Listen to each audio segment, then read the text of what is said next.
Yo, yo, yo, what's up, guys? Sorry, still getting things set up here. Good morning, Salcero. What's up, bro? How you doing? OCFT, keeping my eye on it. I've been looking at it. Add it to the list. Curious to see what happens. Pyro, good morning. Busy week for me. Won't be around much. No worries, bro. It's been kind of slow, actually, so not much really going on. I mean, you can even tell by the screeners. I mean, we got one 100%, another one with 40, 20, 20, and then it just goes into the tens. Some of that is low volume as well, so. And if we look at the broader market here, I mean, we haven't seen any real significant moves. Yesterday was pretty interesting, though. We can clearly see here Meta had a... We did have some big red candles yesterday, so I think we're sort of starting to get into a bit of a development pattern here. Potentially to the downside. We are waiting for some of this price action to play out over a period of time. So, but yeah, doesn't much surprise me. Wouldn't blame you. Let's see.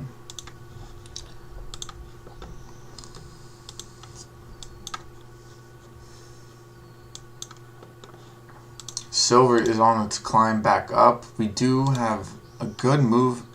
Neo hit 12 bucks yesterday.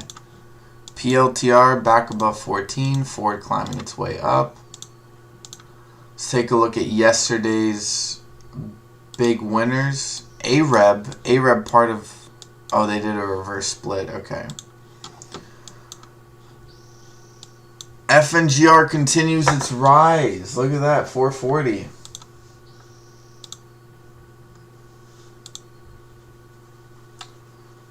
We do have... Gold is lagging a little bit behind silver's price action. Silver did rebound, but silver has more upside to it. We also want to keep an eye here on the SPY. It is popping up pre-market. Definitely want to keep an eye on that. We do not want to fall below that 430 or we are heading down further, most likely into the lower 20s. But yeah, I'll be right back. I'm going to get some, set some things up.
Well, here we are back at the spot. Back on the grind.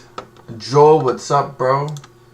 Yes, sir. FNGR continues its rise. Still going strong. Looking healthy. That's what we like to see.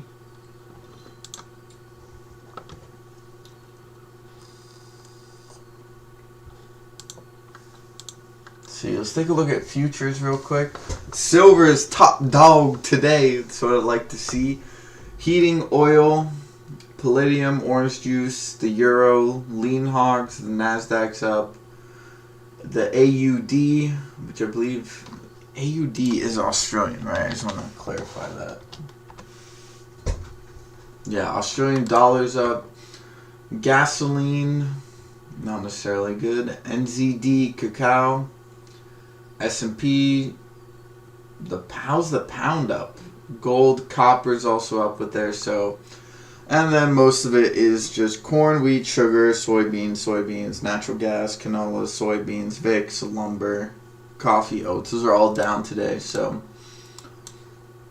you got to keep an eye on all that. Silver is continuing its climb here. Finally, well, it's breaking this resistance one more time. How many more times do you need to do it? You're setting up, my friend. You're setting up.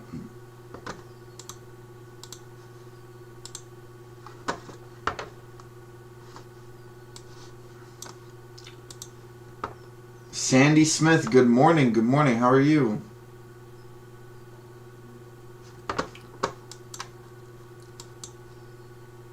Yeah, I'd take the winners and I try to carry them with you, because there ain't that many. Let's be real here. There ain't that many. Woo! Look at that, baby.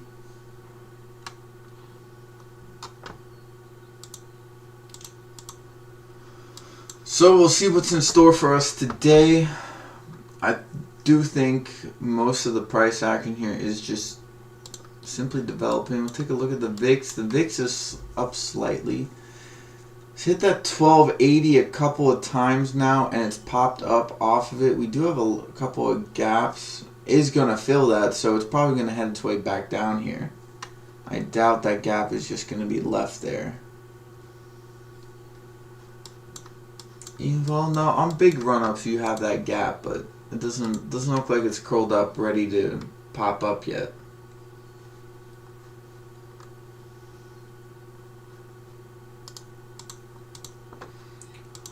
Hold up, let me.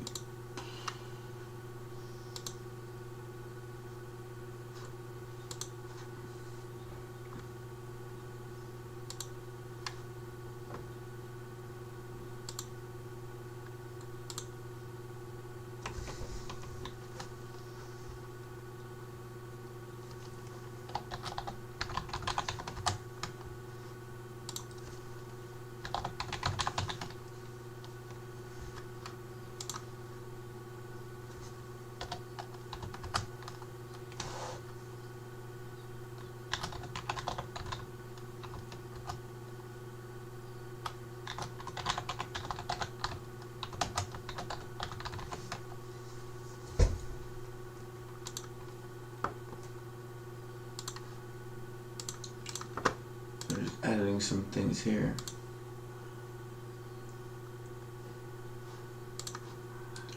Hatter, what's up, bro? Good morning. Getting with it, getting with it. See, FNGR is looking for us today. Now we are slowly heading into July here. Let's take a quick look at the earnings calendar. I've not taken a look at that in a while. Okay. Today we have Walgreens Boots Alliance. We also have Jefferies Financial Group. Big day for TRK.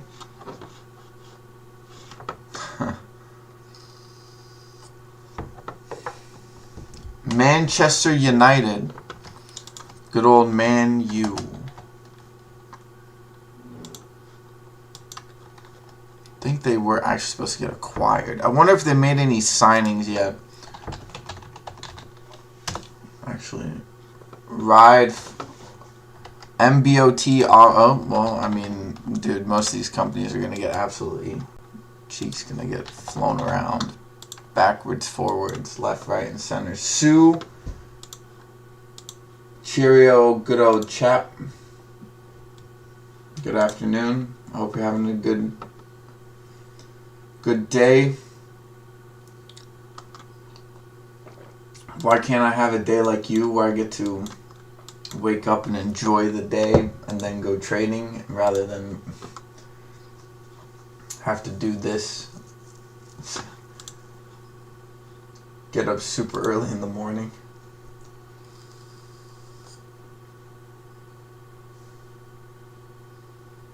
Stop rates at market open may be ugly. Oh yeah. No, I think we've had some fun in the market overall. We've had some fun, and I think right now we are about to get humbled in many different ways. Many different ways. Hey, we're going to.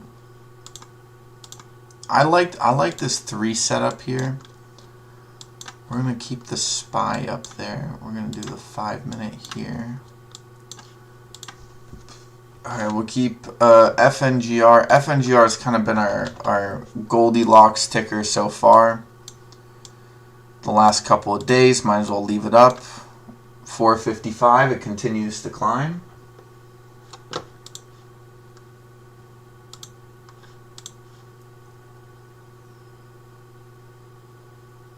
You should get up early for you than us. Soccer, yeah, Sandy Smith. I have trouble sleeping, man, so it just, sometimes it's not, sometimes I'm not getting up early for me, you know. But don't worry, it's here nor there, bro. It's good that I wake up early. You need something to get you to wake up early sometimes. Soccer question here. It's called football, but why do they throw the ball in bounds but yet kick it in the corner? I don't know. Why do they call American football football? You guys kick the ball once.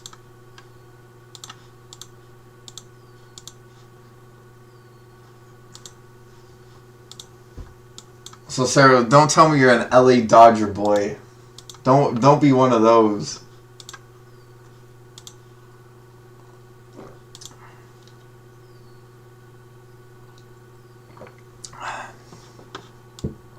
I actually go to LA often because they have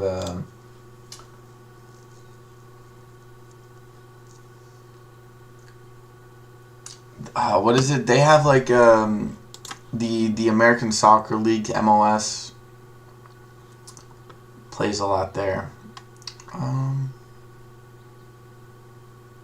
want a position in Tesla. I mean, you had that $100. Actually, let's take a look at Tesla. That's actually a good shout. Let's take a look at the daily here. Let's bring this down a little bit. Let's move this in a little bit closer. We just take a look at the price action. Very healthy. Tesla has reclaimed EMAs. We do have some momentum being pushed up here, bouncing very nicely off that 500 up to the 100 on the weekly. Most of these probably going to need some retesting at some point. I doubt that this can be sustained. Well, no, you had a nice head and shoulders, bit of a drop. It actually looks like it's forming another head and shoulders. I think we're going... Call me crazy. I think 50s won't be a bad shout here on Tesla.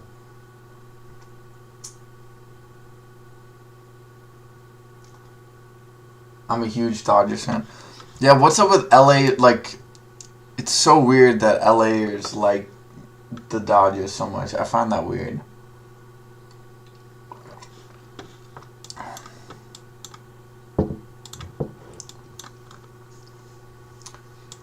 I don't know. I ain't getting into Tesla until that mofo below 100. Now, that probably might never happen. What is Tesla's market cap? It's only $750 million. That's not bad.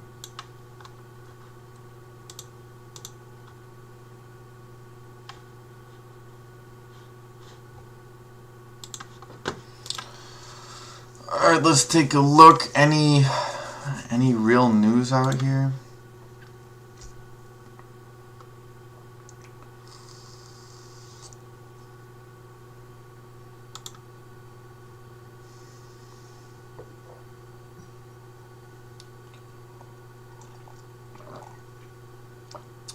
Now, interesting, we are getting a tightening of lending.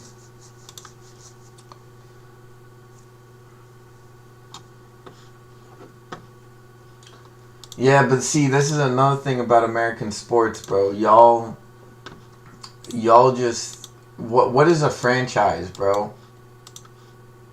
You guys move sports teams all around. See, TSLQ for the short ticker for Tesla. They have a short on Tesla in the market. Do they actually?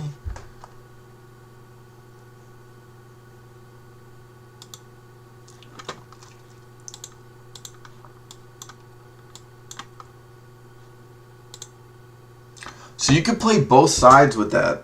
Is it kind of like the UVXY header? Like, does it depreciate over time?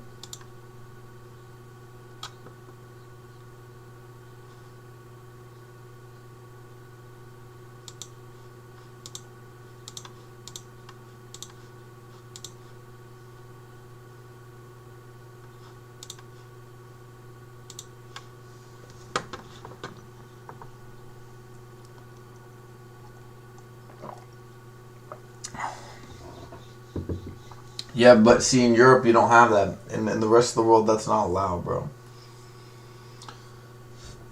Not a levy? Okay. Well, this actually... Well, Sandy Smith, if you want to acquire Tesla over a period of time, maybe a good way to hedge yourself would be using TSLQ. You can... now, people like to go options on Tesla. Try to pick up shares that way through profit taking, but I would say that, I mean, Tesla options are wildly expensive. Let's just go to yeah, the market hasn't opened yet. Opens up in 5 seconds, so we'll let that, but I'll show you in a sec just how freaking expensive that crap is. Okay, FNGR back down to 425.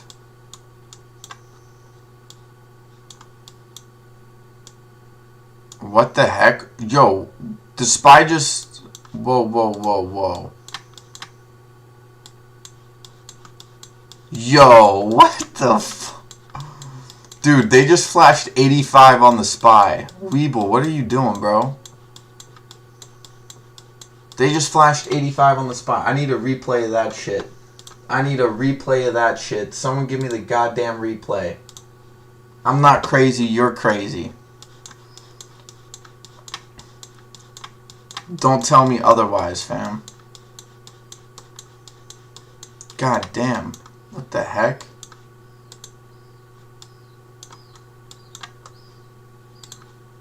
That was crazy. Alright, let's get back to what I had here, because it was actually a nice setup.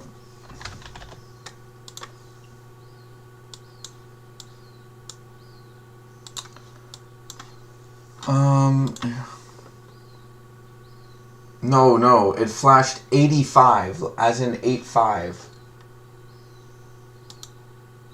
I have, yeah, bro. Oh, God. Hold up. Boom, I'm taking a screenshot of this. Just so I can prove it to people that I'm not crazy.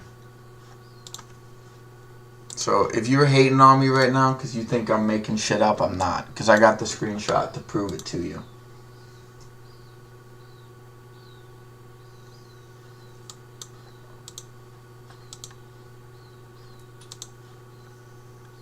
Well, I don't know what that says about this market. FNGR falling below $4. AREB is suspended based off of movement on the way down or up. Still don't know yet.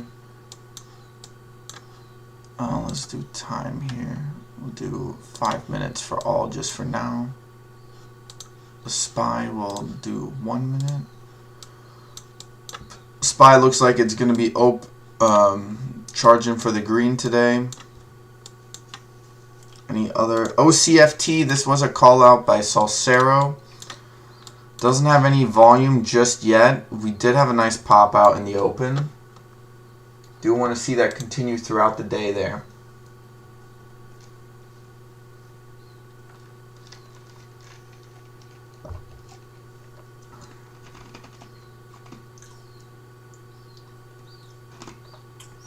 Tesla Q is an ETF, yeah, but it's a short, man.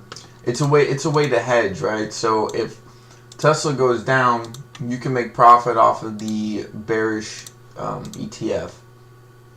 If you want to play large tickers, and I'm assuming you're playing Tesla like long term, ideally, then you can hedge yourself, which is ideal.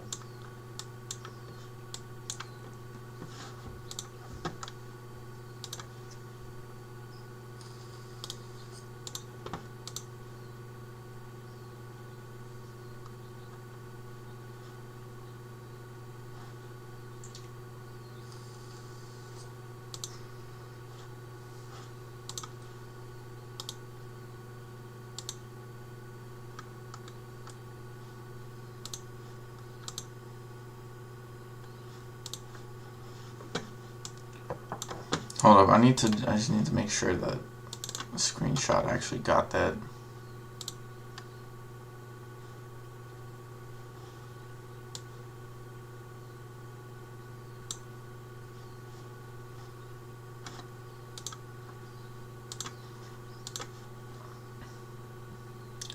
Does that mean someone just sold? I think that just means someone sold Tesla at 85 and someone picked it up.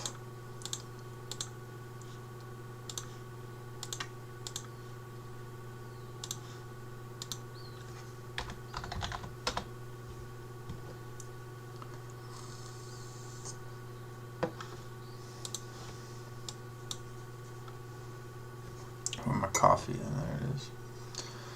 Anything else? We did have a TIBC mover, currently up 76%, still pushing up. This one popped up the other day, did it not? This one had a good run. It's been slowly climbing up. Oh yeah, it's been climbing up from the 10s. Does have somewhat of a bullish setup in here. Using support at that 14 volume wise. QBTS finding its way to the top of the list here. Quantum plays. If you still believe in the AI hype rally, quantum plays could be a way to piggyback off of that.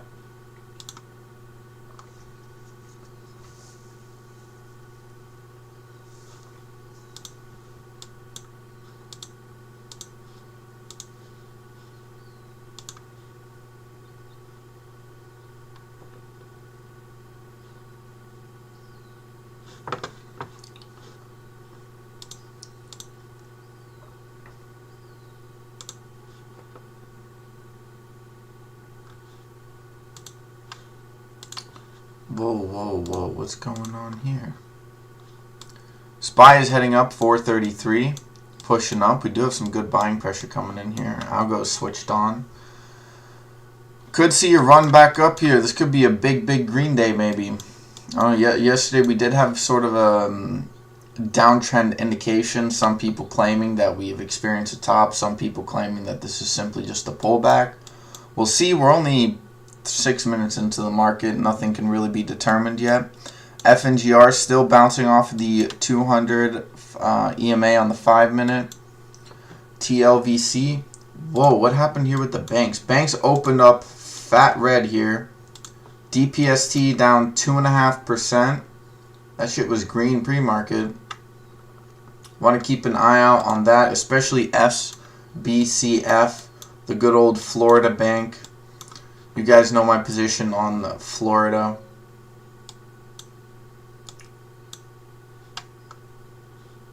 Simply that it's just a leading indicator within the market, that's all.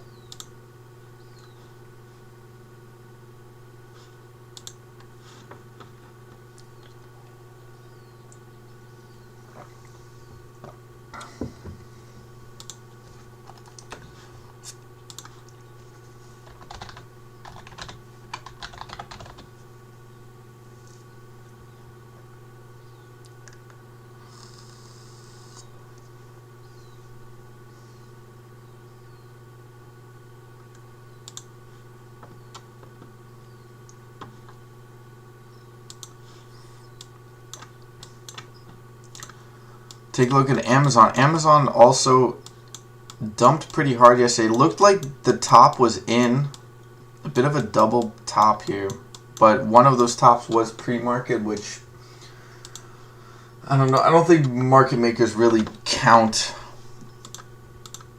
pre-market like that. I think retail is the only one who really does that.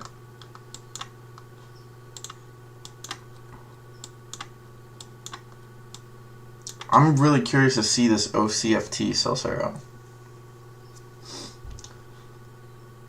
Now, AREB got halted, popped back up here. AREB is actually, now I need to recheck the fundamentals here, but fundamentally speaking, if I am not mistaken, AREB is not terrible. Now, it's probably going to get driven into the ground. Their earnings are on the way up. Their market cap is incredibly low. Their cash on hand, kind of trash. They do need a little bit of restructuring here, or not restructuring, just a little bit more development in their structure, I guess. That's probably a better way of putting it. Let's take a quick look at the futures again. Silver is still on top with heating oil, palladium, and gasoline right behind it. The very bottom, we have corn, wheat, and sugar. Soy following that as well.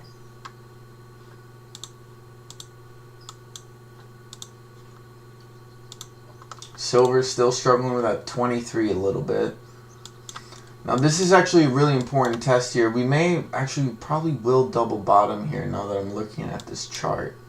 Got a big indecisive candle on silver. Probably gonna need to double bottom here, push back up, or push down before we push back up. Yeah, OCFT does need a little bit more volume. You also do have an engulfing candle here. It is on the 2-minute. Nothing really can be said about that yet. GNS popping out of the 70s. Out of the 60s even. Up to 82. Another good recovery play. It has been slowly bleeding out, so...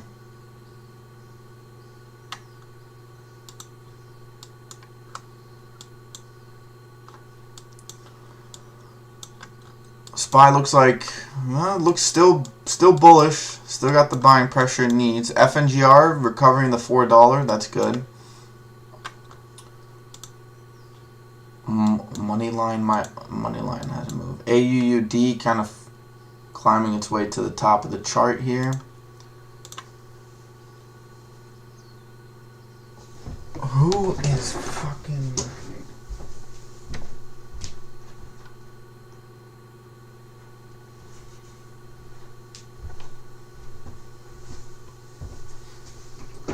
Sorry, I just had to check something real quick.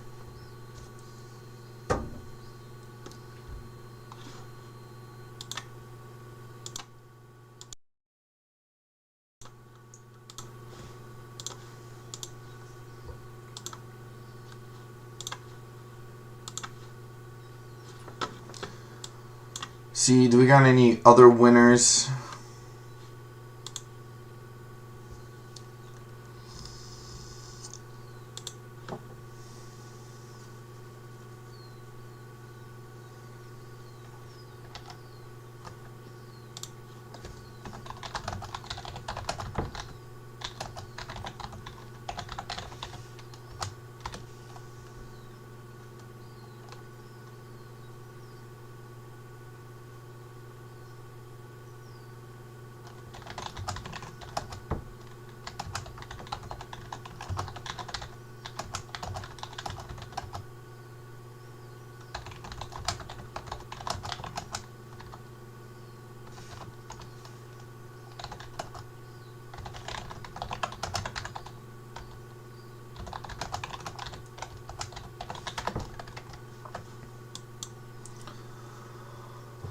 Alright, man, this is what I mean. I mean, there ain't real... Let's take a quick look at the screen here. Maybe there's some tickers I'm just not paying attention to.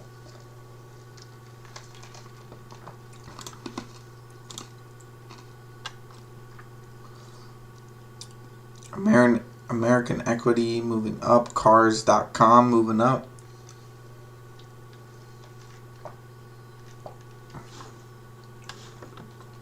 Take a look at the screen real quick. BDTX. Have I added this yet? Oh, I've seen that move a lot. CNTG. I know this is a play that I think we at some point got involved in. HLGN. I see at the top here. Nothing really worthy of note so far, necessarily.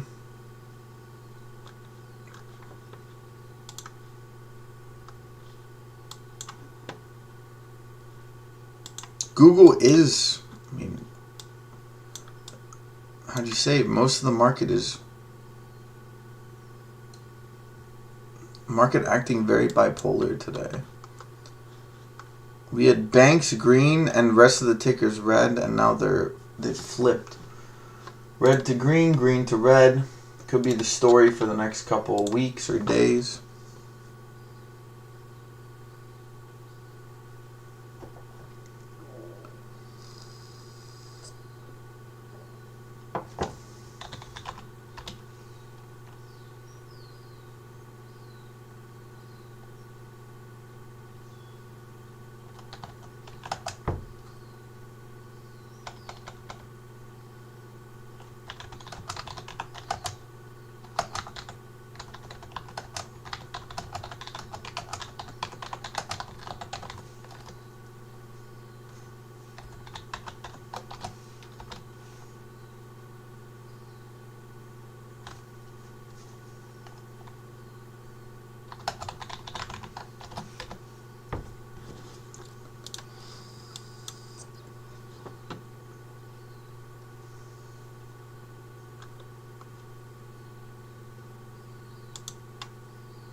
And look at BTX.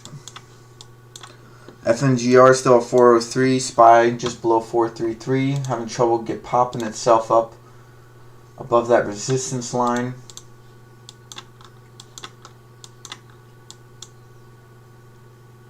Silver still struggling to break out here. Let's take a look at the futures again.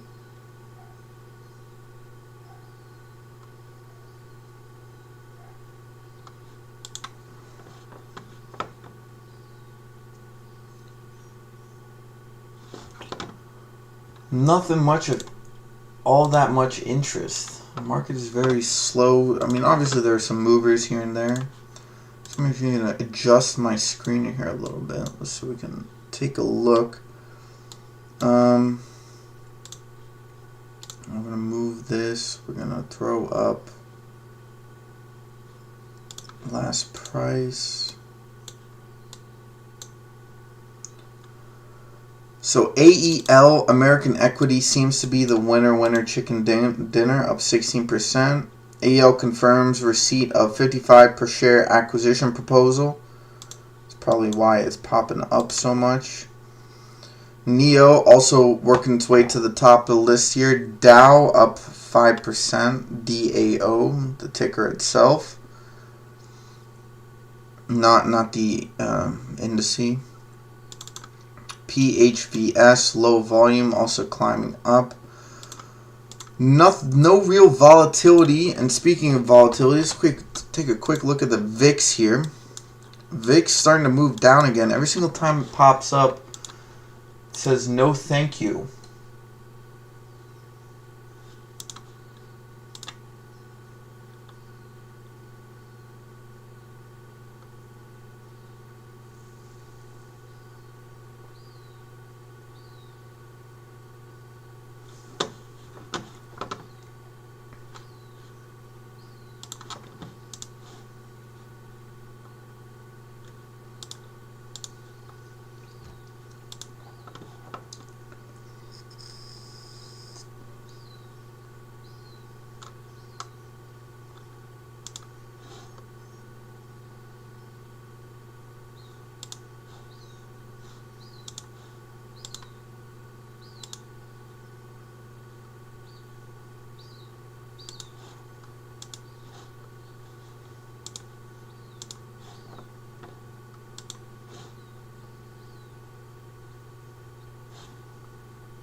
Now the VIX is looking interesting here. Let's take a look. What else do we got? BTX. So let's change this. Neo's doing pretty well actually. There it is, the SPY changing up. Again, we want to hold 430 on the SPY. If you're a bull, if you're a bear, you want to go below 430. 430 is sort of the line in the sand. Seems like we could be trading sideways for a bit. Still a bit of an indecisive market here. The volume is clearly dissipating from the market.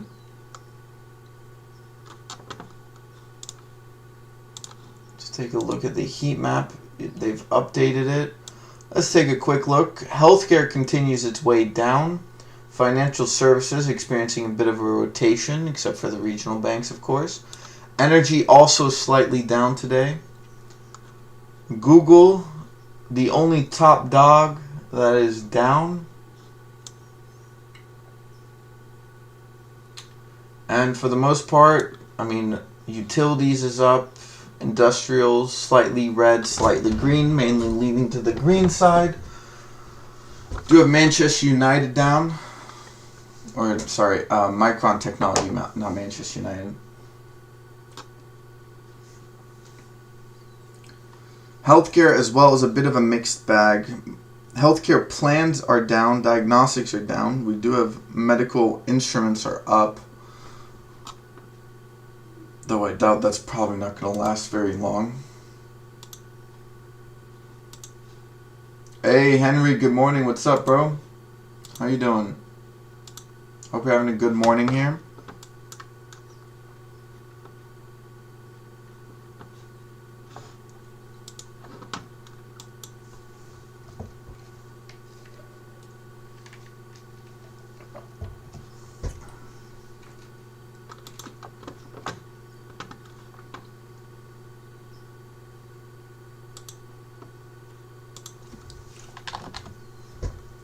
Some research.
Let's take a look.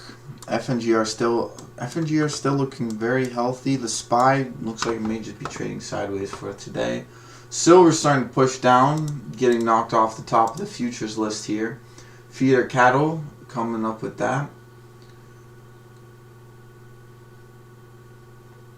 Most of the futures are selling off today. Any ones that have turned green are slowly trickling down into the red. Reds are starting to gain towards the downside.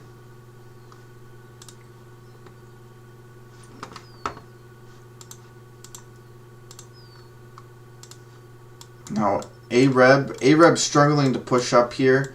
They did do a split. I still like AREB as a company. I think if you really wanted to peg the value of AREB, you're probably looking at around 8 milli.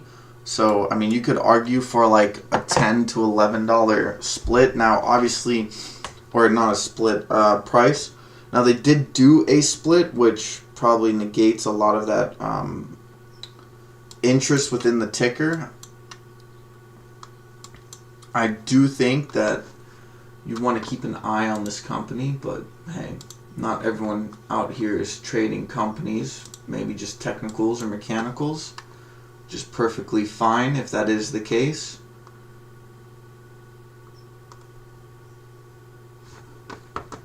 Neo reclaiming the $9 mark.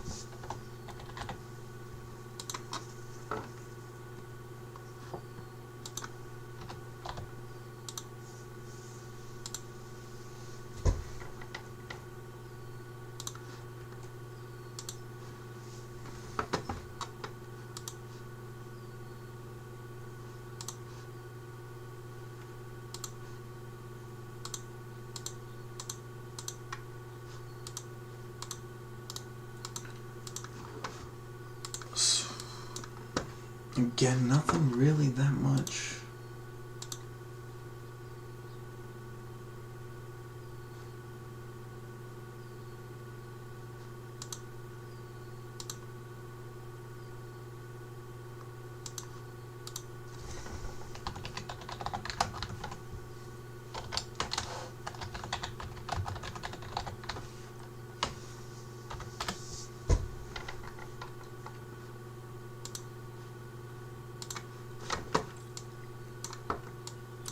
Still think we need to be a little patient here.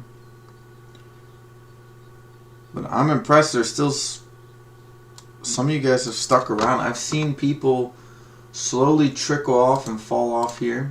People are not interested in learning the market, especially right now. Right now is the time to delve into the fundamental understanding of what happens in the market. The times we are in don't come around very often.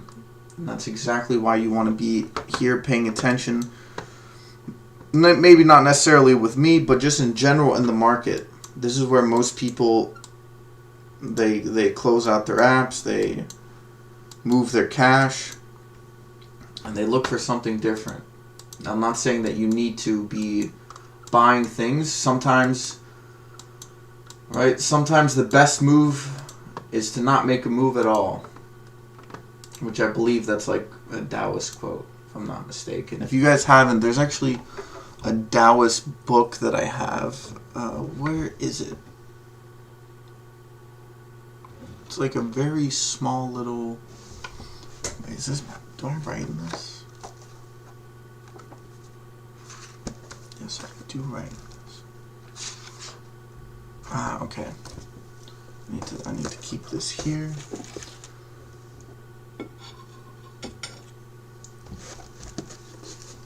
Man, I need to... Where's that book?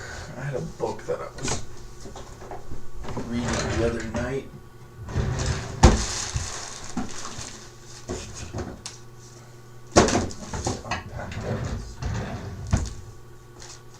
It's not written in this. Where did that book go? Where did that book go? There. Here we go.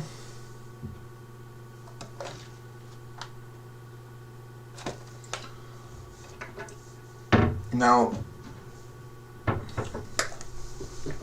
accumulating on the dip. Yes, sir. Yes, sir.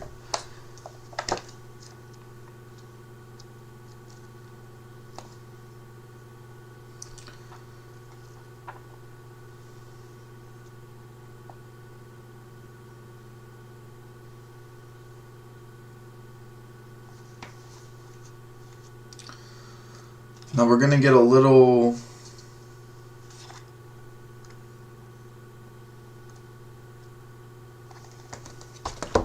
just want to make sure I pronounce this correctly when I say this.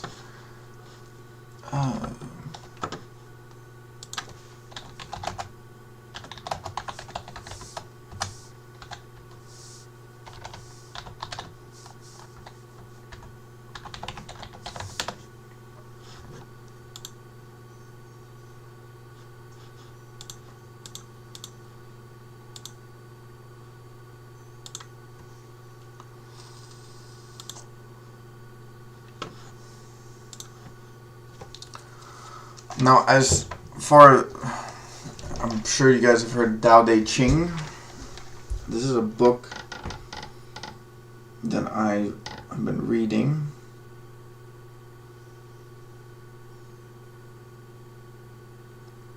Still don't have a physical copy of The Art of War. I actually should order that.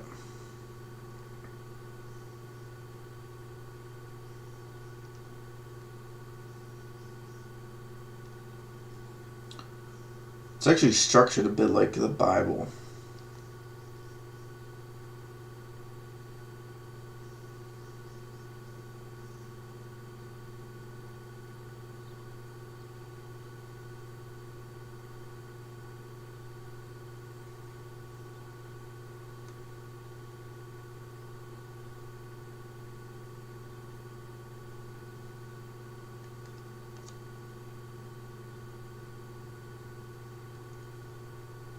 I just realized, yeah, this...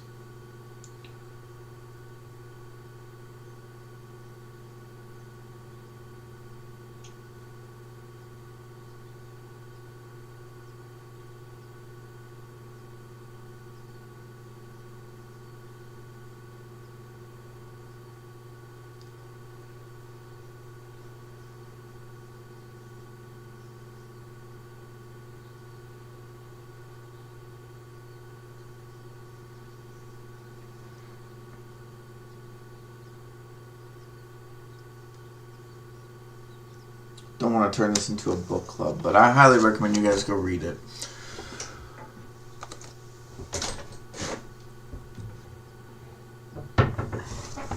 It's very simple, very short. Okay.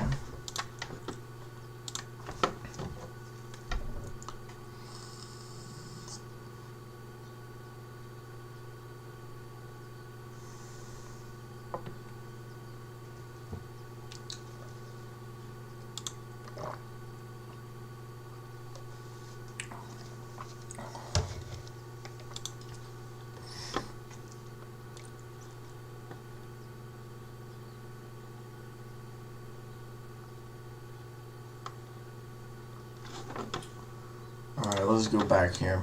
I mean, this is just really a choppy market. There are always opportunities, yes. But I would say since the market is choppy, you definitely want to play a bit more long.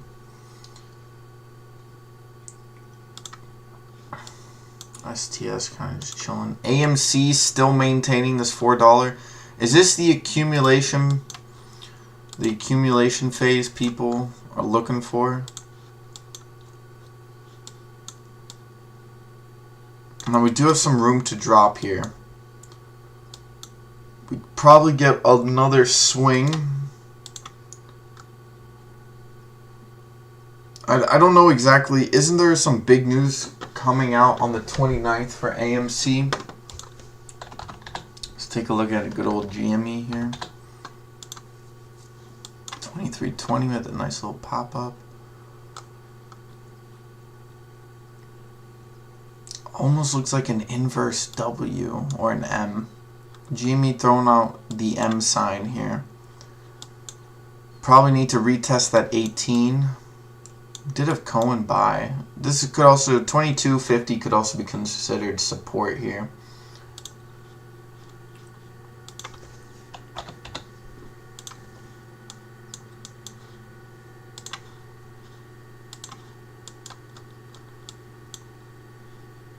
So let me remove the VWAP here, just so we can see these a little bit better. Let's take a look at NVDA as well. NVIDIA is definitely a ticker we want to keep an eye on here. It's still maintaining the 20 EMA on the daily, but you want to keep an eye on this one. I think NVIDIA's the canary in the coal mine. The Q is struggling with that 360 level.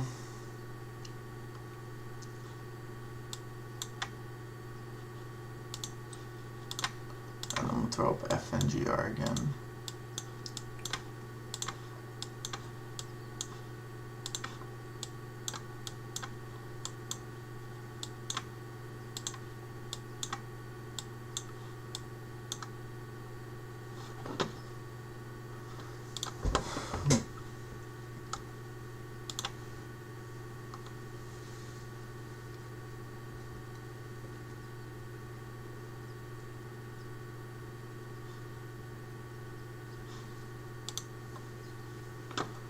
Alright, let's take a look. Silver on its way down. NASDAQ futures with a little bit of a rise here. S&P and Russell following suit.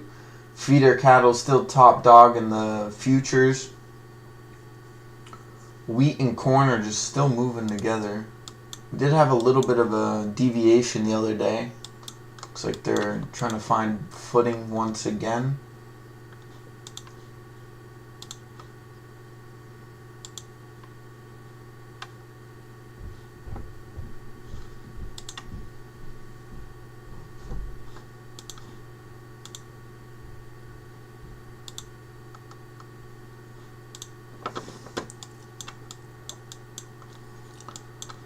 NVIDIA did hit all the way to, oh sorry, this is a SPY. NVIDIA did hit all the way to the, no, this is FN, oops. Yeah, NVIDIA hit 404 on a spike down yesterday. We did bounce off of the 4s yesterday.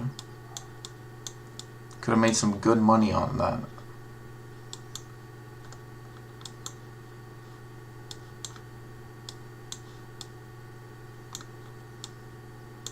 Do have a bit of an M pattern there.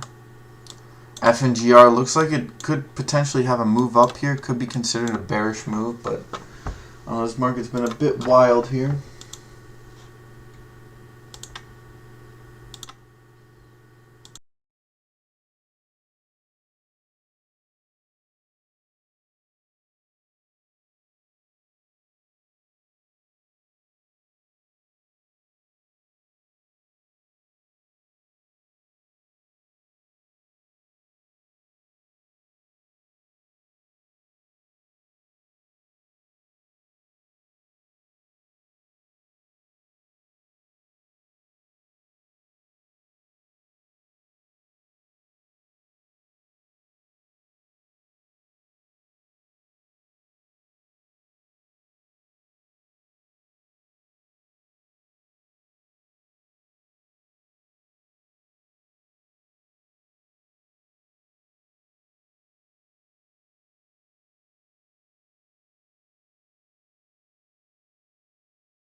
And would you look at this, we got some good movement here.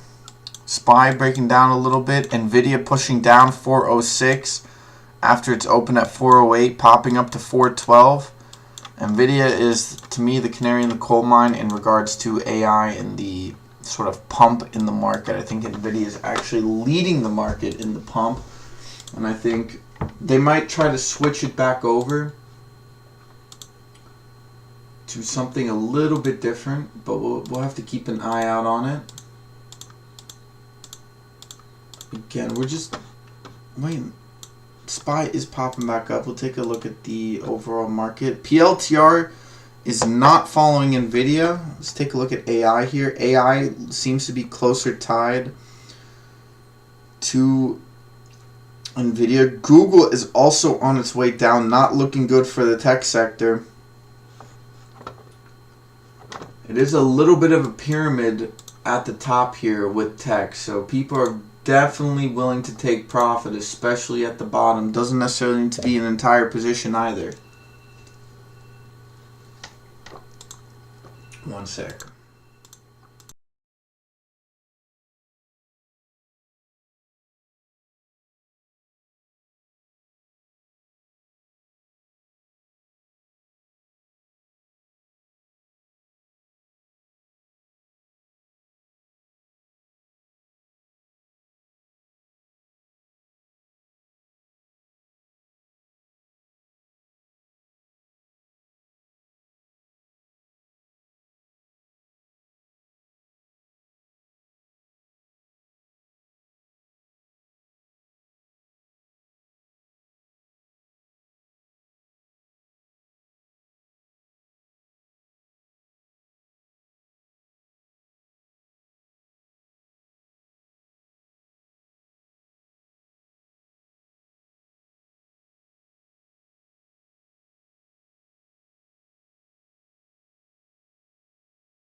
I'm back. Sorry, just to make sure the noise in the background was off. Alright, let's take a quick look at the futures again. Orange juice climbing its way up there. Silver headed down. Gold. Where'd gold go? Gold also turned red. Wow. Alright.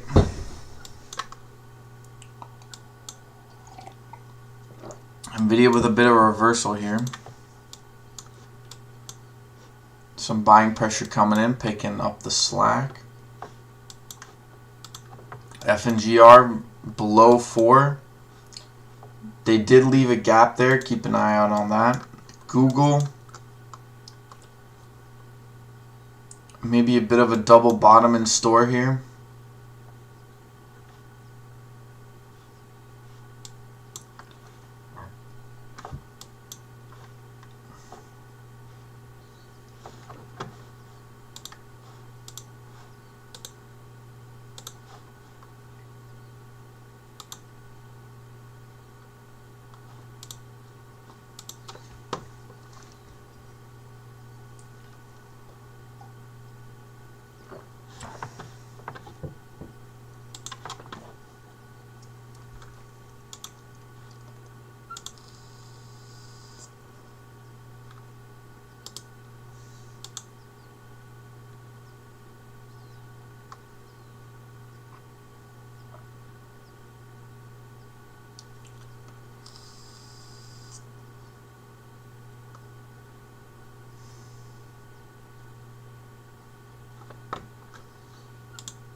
We do have some big news here, though, however.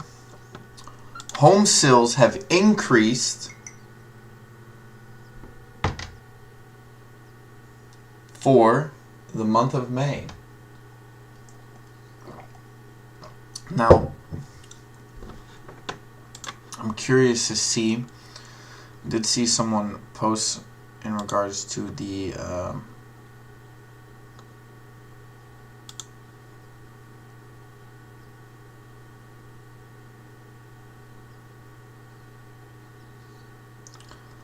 now, that is also because housing prices are dropping. So, as housing prices drop, demand kicks in. But the question you currently have to kind of ask yourself is, where is that supply coming from, right? That's what you have to ask yourself. Is that supply coming from like just regular families, homeowners? Are they coming from, let's say, the Airbnb space? Rentals? Right? There's people over leveraged in that, so there's going to be some hits. And I don't think we've fully seen the full effects, especially because we still have rate hikes, quote unquote, according to Jesus himself, or the prophet himself, sorry, Mr. Powwow, which will just put an even harder crunch on the rest of the market, especially due to the rate at which we did it, right? If you, let's just use some basic nature principles, okay? If you, let's say you're slapping water, okay? You're slapping water. If you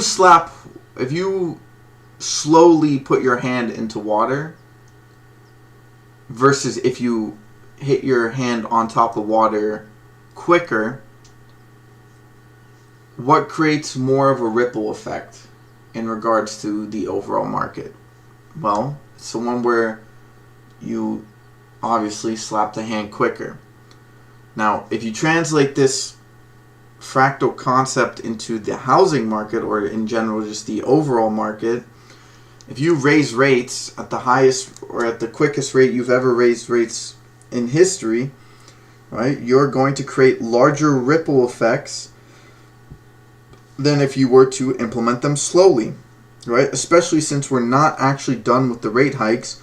The full impacts of those rate hikes have not been felt within the overall economy. So, yes, how do you say? It's that classic. It's like if you were playing a penny stock and you're buying just after the stock hit a little bit of a high, and you think it's gonna go higher, so you buy that little dip. But how do you say? There's more shit to come. So healthcare has just completely switched to the red. Technology still maintaining that green. Consumer cycle still green. Consumer defensives are also red. Interesting.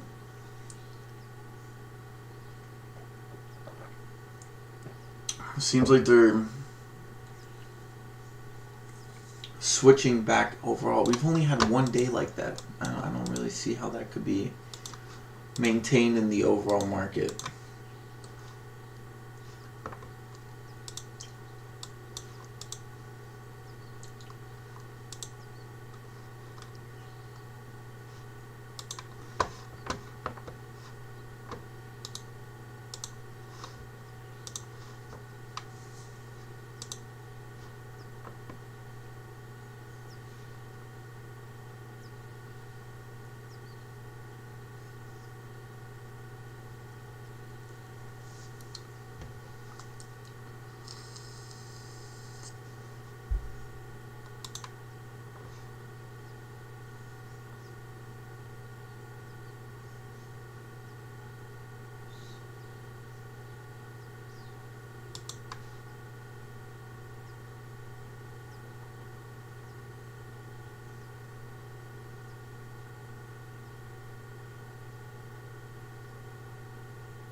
Now,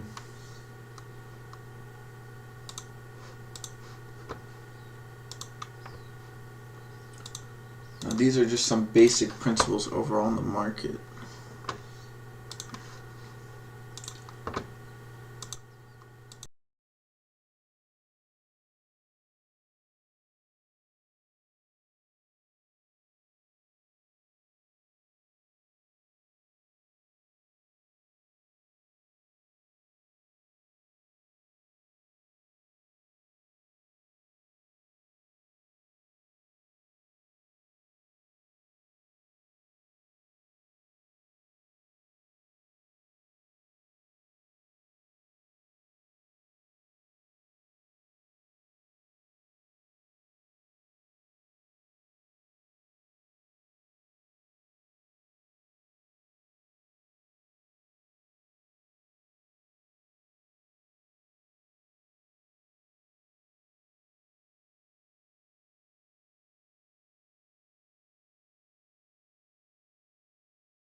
See SPY heading back up.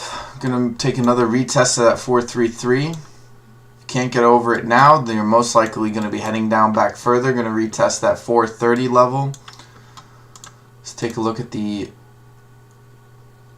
overall market. OCFT 302. Take a look at FNGR real quick. FNGR dipping here to 376. Profit taking definitely was in order.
Alright, I just saw something that kind of blew my mind.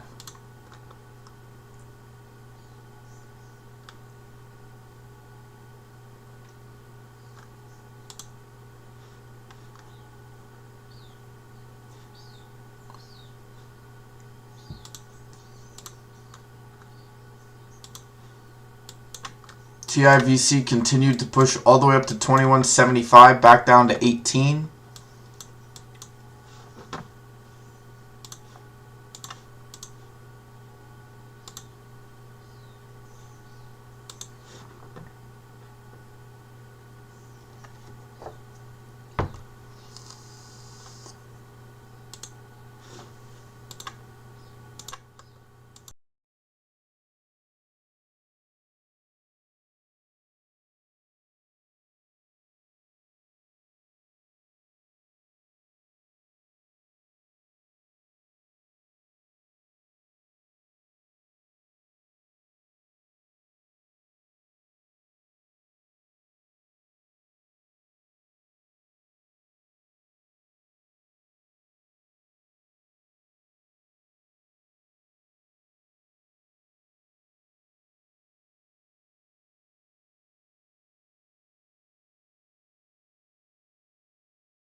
I'm back. Sorry.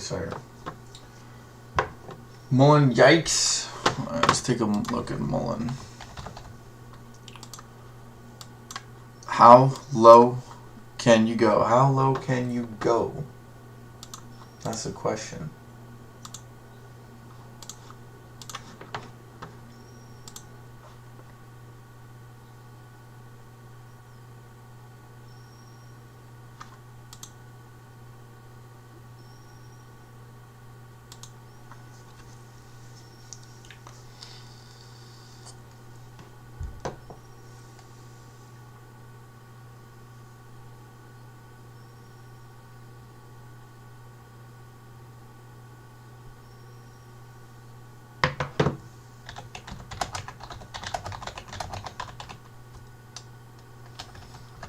Let's look at Ride.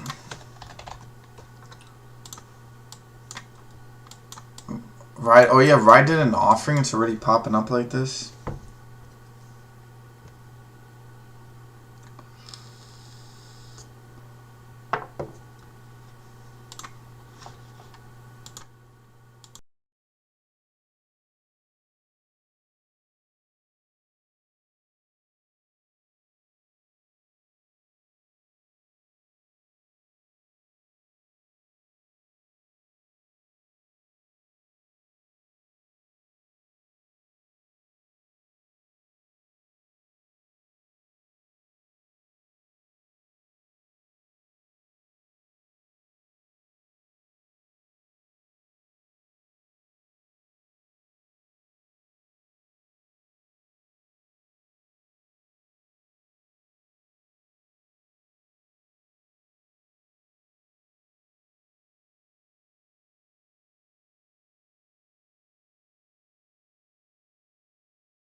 Climb up, currently tapping the 500 email. Oh, it's only on the 2 minute. Okay, yeah, bouncing off the 200.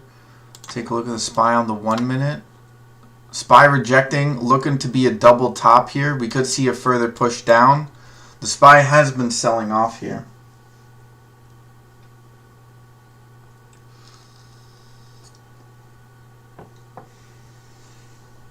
No Ride bankruptcy filing. Ah, okay.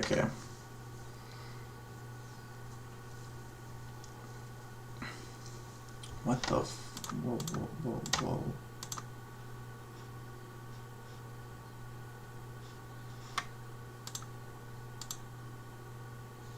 Interesting.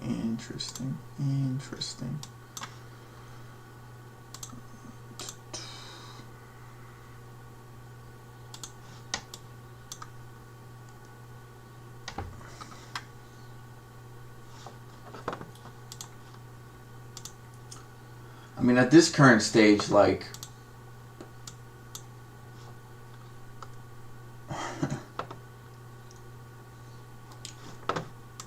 Oh, no, the SPY's going for it. Hasn't tapped that red line yet.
Man, what is this goddamn market, bro?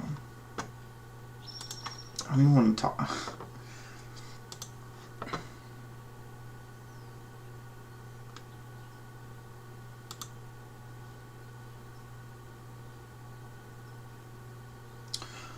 German house prices fall at record rate. German house prices fell at a record year-on-year date of 6.8% on the first quarter of this year.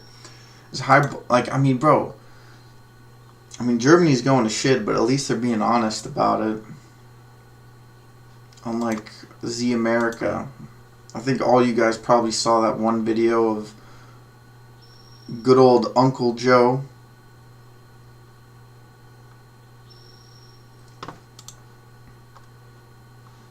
Wild. It's wild, man.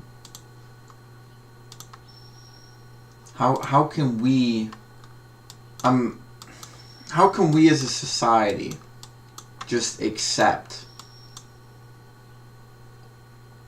how can we just accept this, dude?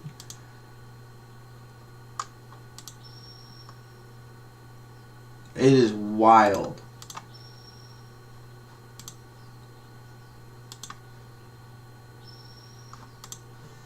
I mean, they've essentially bullied America into just accepting this shit.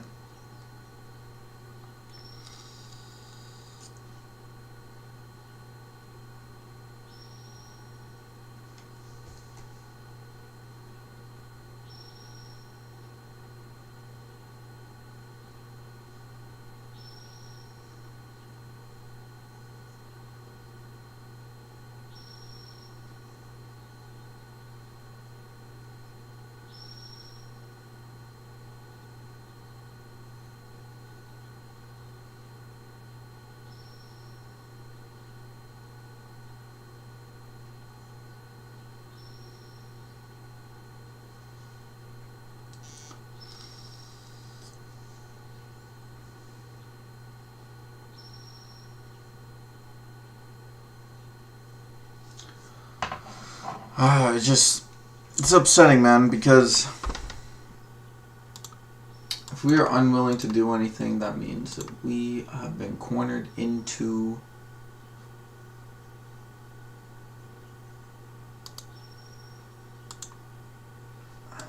I don't even want to say this shit online, man.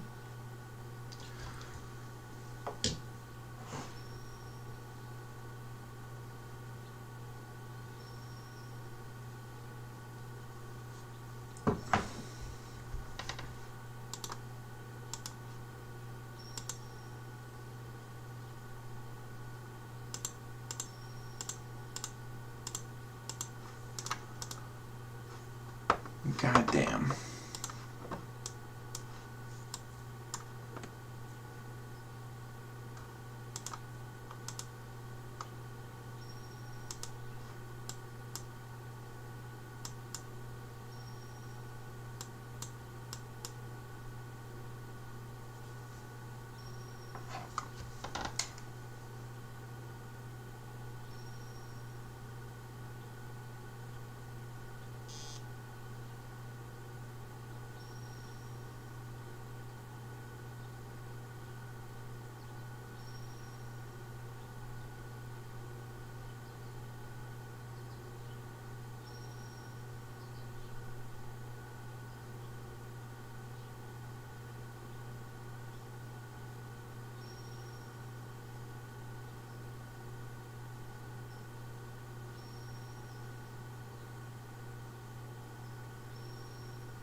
By the way, shout out to the Armenians, bro. I'm not sure if we have any Armenians in here, but shout out to the Armenians.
Let's take a look at futures.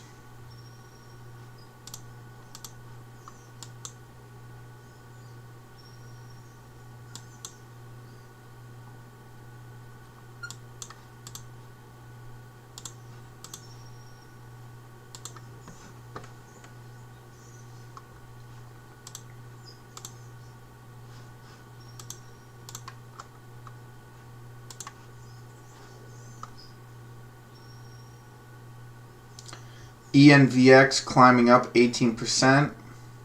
Unity Software. Unity Software took a bit of a beating, if I'm not mistaken. Unity Software could be a good play. It's already up 10% today, so should have bought in earlier. I actually at one point wanted to play this long, but I was playing it long on the way down. This was about a year ago. ISPR. Wow, look at ISPR go up 20%. Any options on this? No. Bought more finger. Dippity dip dips below the 200 on the 5. Still maintaining the 100 on the 10. Well, kind of midway on the 10. 15 looks healthy.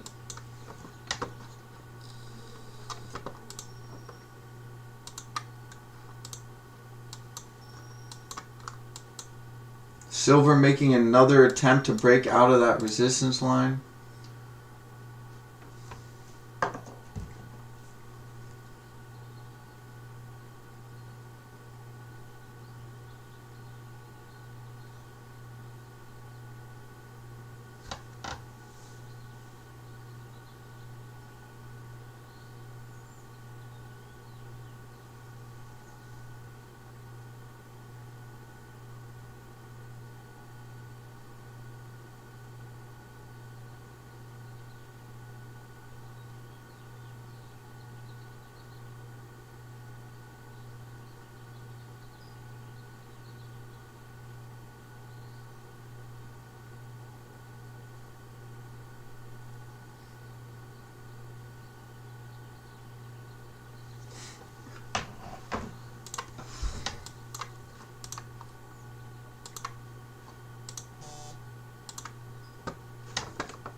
Alright, you know what? Let's do a quick poll here, guys. I'm going to do a quick poll. Alright, what do we hit first?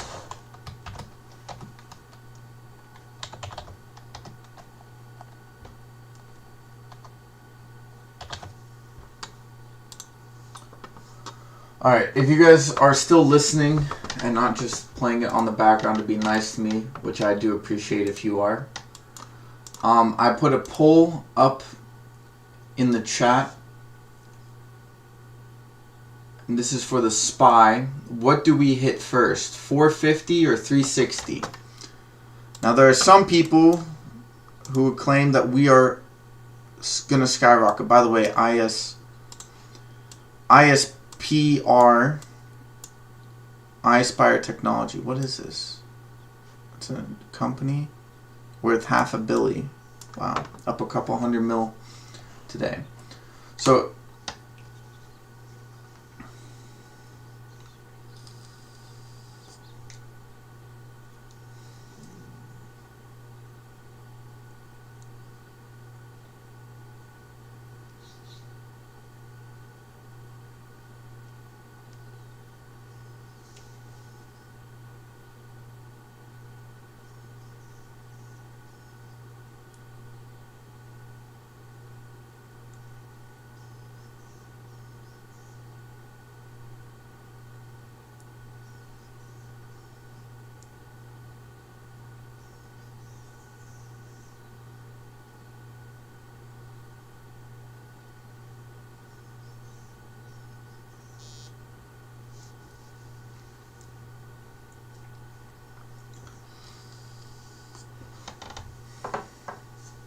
ACIU. By the way, what's up, Away? How you doing, bro?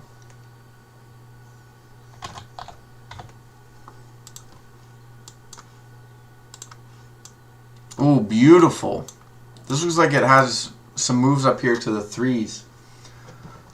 So we got 50-50. We got one with 450 and another one with 360. Interesting.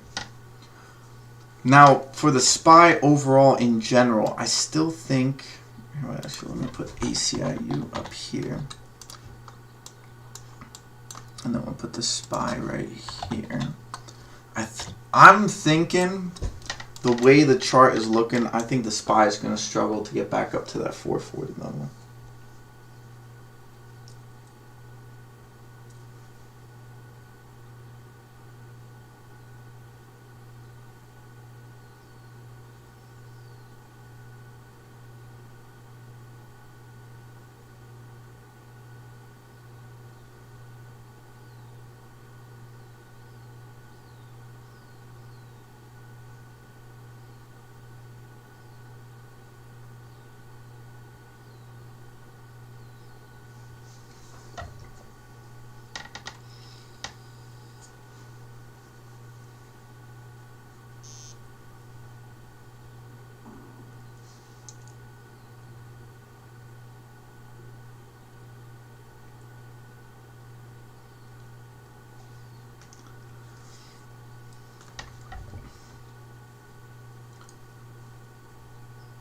Wow.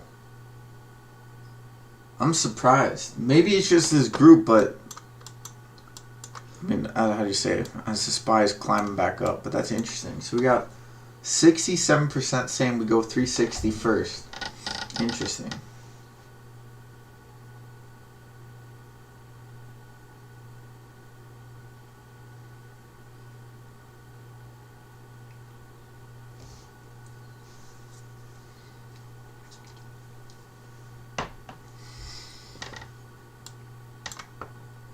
ACIU officially up 33%. Probably going to get a little bit of a selling pressure. You can see here we've had that a couple of times. FNGR still holding 385. Actually looking really good right now. You can clearly see that you do have dip buying here.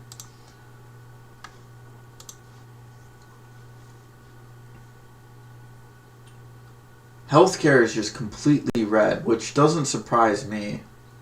Healthcare has a crap ton of bad bets. If you guys are looking for a potential short, I think healthcare wouldn't be a bad shout. Most people consider healthcare a defensive play and generally operates healthy within the market. I do, however, think that this time it's going to be different.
I think we get closer to the 360 first, then 450, end of the year, melt up.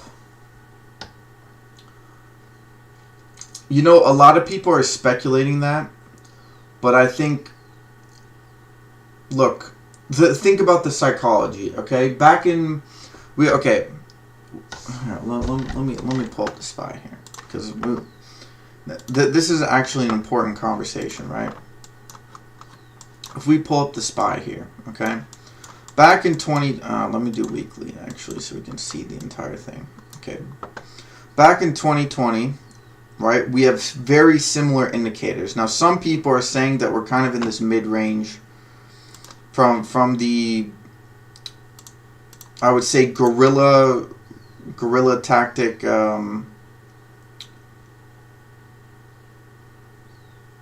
guerrilla tactic analysts. Some people are claiming we're right here, right now. This is where we're at in regards relative to the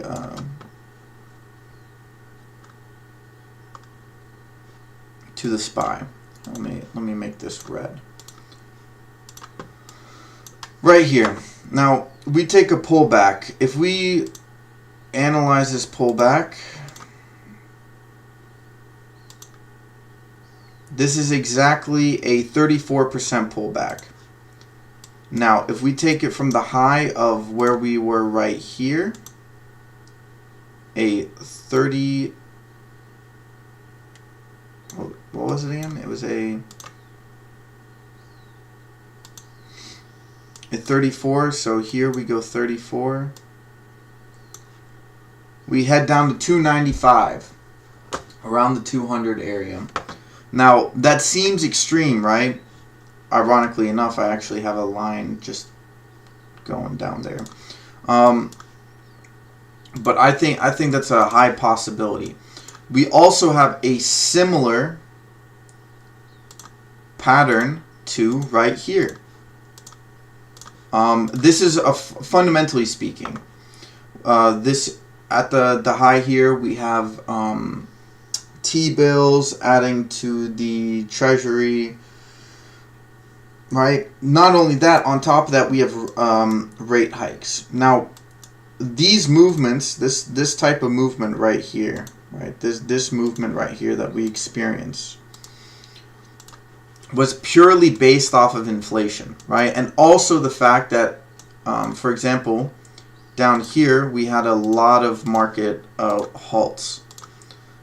Now the thing with market halts, right?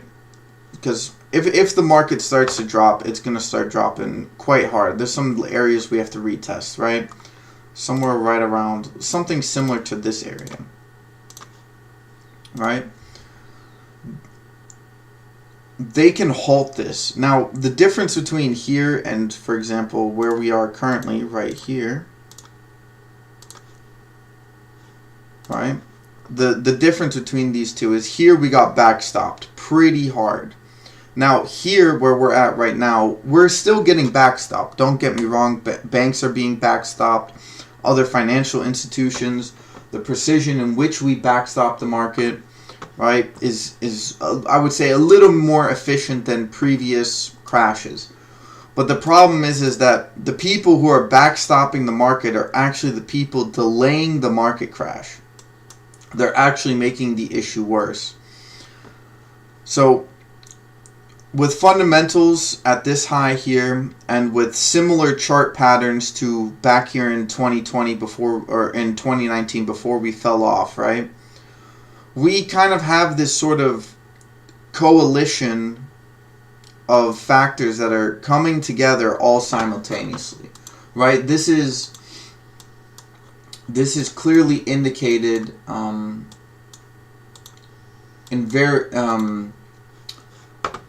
in multiple strains of data, right? It's otherwise known as the everything crash, where essentially what happens is we have multiple factors that are coming together, right? This isn't where you have separate issues or separate situations with 2000 or 2008. This is, you have multiple compounding issues hitting each other. If you go back to the 1970s, for example, right? Now, 1970s was a bit different. We we recently came off the gold standard. We had room to mess up. We had room to backstop, right? But at this rate, the rope to which we can backstop things is getting shorter and shorter. And the lasting of backstopping is getting shorter and shorter. So even if they were to print, I don't know, a couple $1 trillion, yeah, sure, we might move up. I have Fibonacci levels, 548. I've also seen, based off of some fractals I've done, 510 would also be a good area to kind of in this mid-level, this Fibonacci level. 520, 510, something like that. In my mind, with the SPY, right, and just in general the overall market, we're running on fumes, okay? We already have indications that market makers are going to be selling out.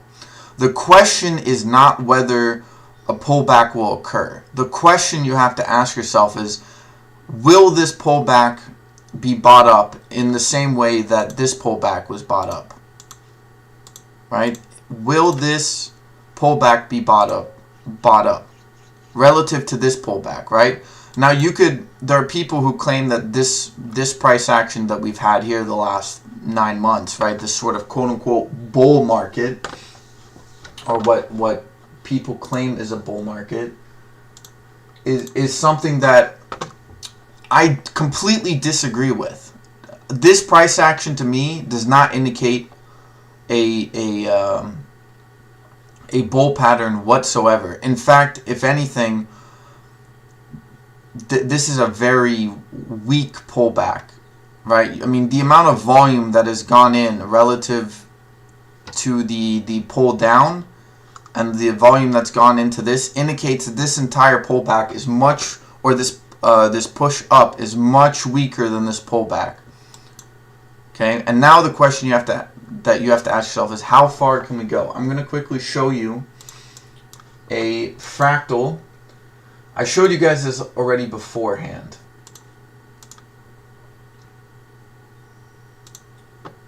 Hold up, let me...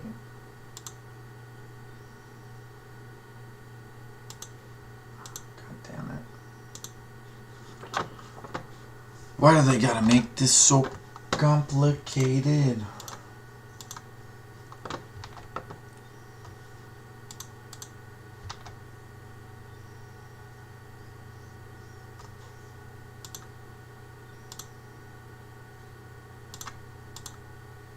Why can't I show? Okay. Hold up. Let me just move this over. Oh, because it's on my other screen. That's why. Okay.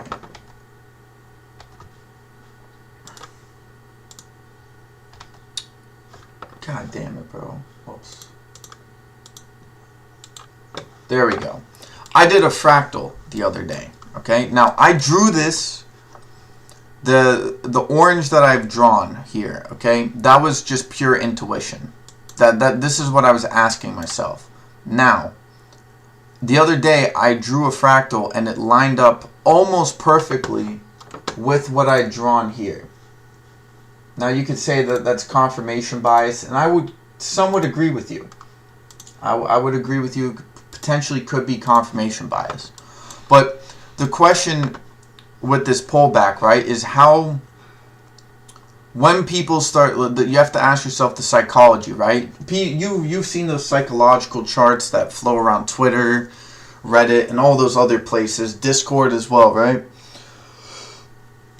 That's kind of what we're experiencing right now, is this sort of psychological mind trap, right? If the market starts selling off, people start buying the dip, right? Now, as you can see here in this fractal, right, you still have big push-ups, right? If it goes down to, now according to this fractal, it's going down to 370. I would say 380 is more likely, right? I think you'll experience enough buying pressure there. Well, yeah, I don't know, because it'd be considered a double bottom, but you'll see a massive push upwards, right? But this area right here, hold up, can I...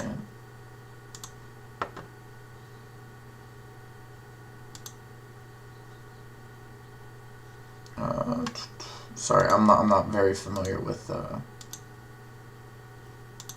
oops. Sorry, I'm not very familiar with TradingView. Give me 1 sec. Here. Okay, this is fine. This line right here is has incredible amounts of volume.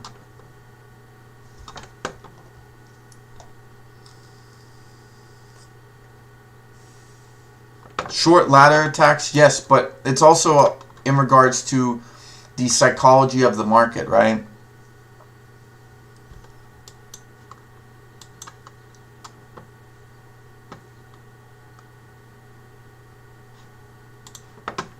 So, Sarah, do you have the same one?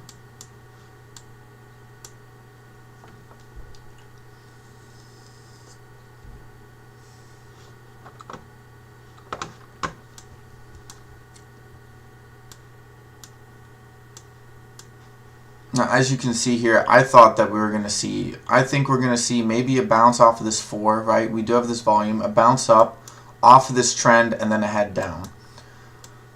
But they've caked this level up right here, right? So if you fall below this caking up, right, the pressure you need to get over this line is incredible, right?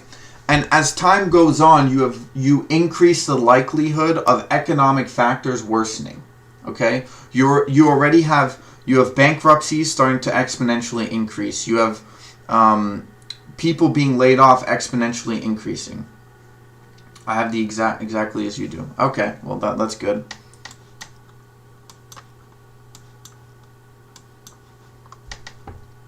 Right, so yeah, so you have all these factors that are exponentially expanding, right?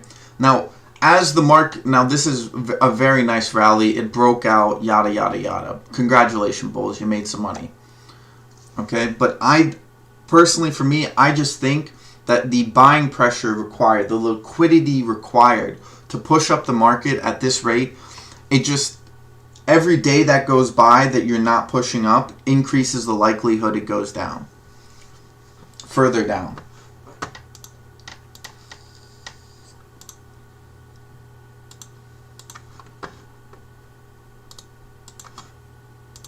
Now, this isn't, because look, you also have to understand, right?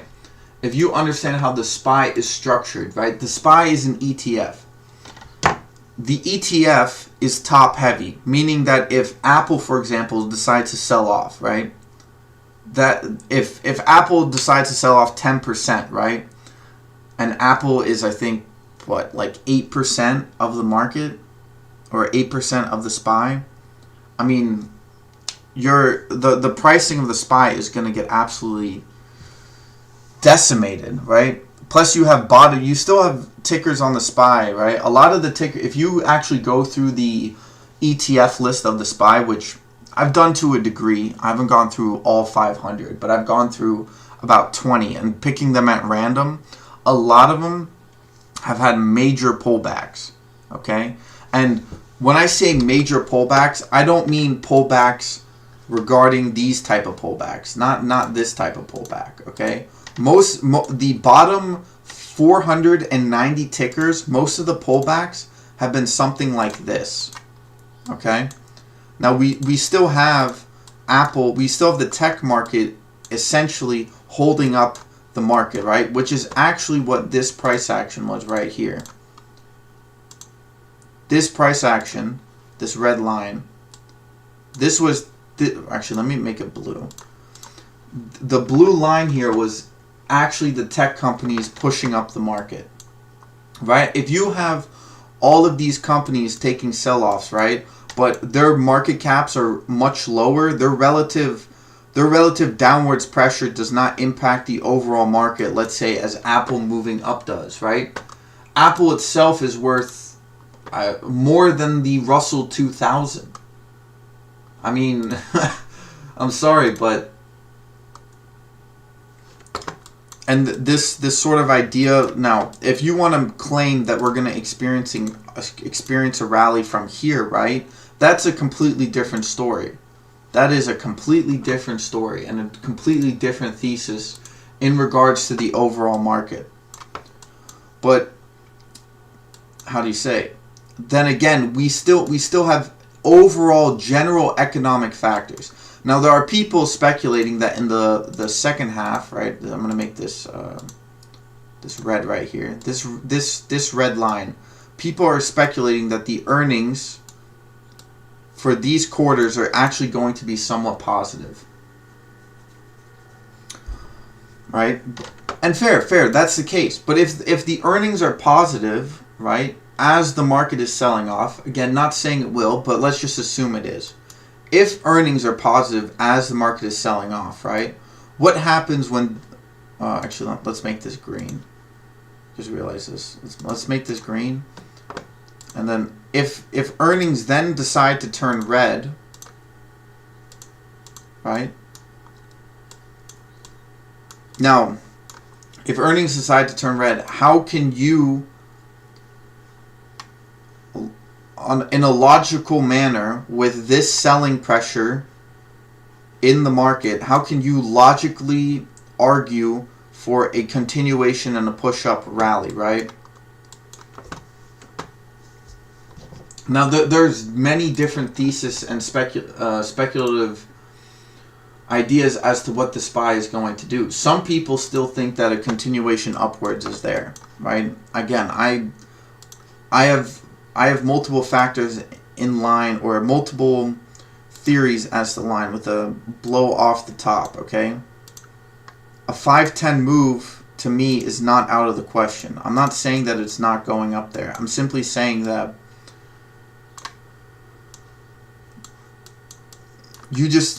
the market, even if it is irrational, eventually it's not. In fact, I would say it's the other way. Eventually the market will become irrational to the downside.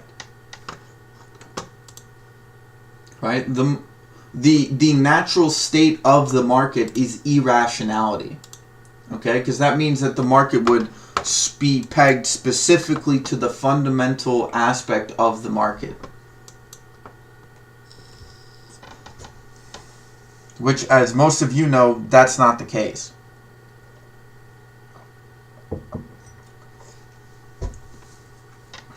Now, do I think a move all the way down to, let's say,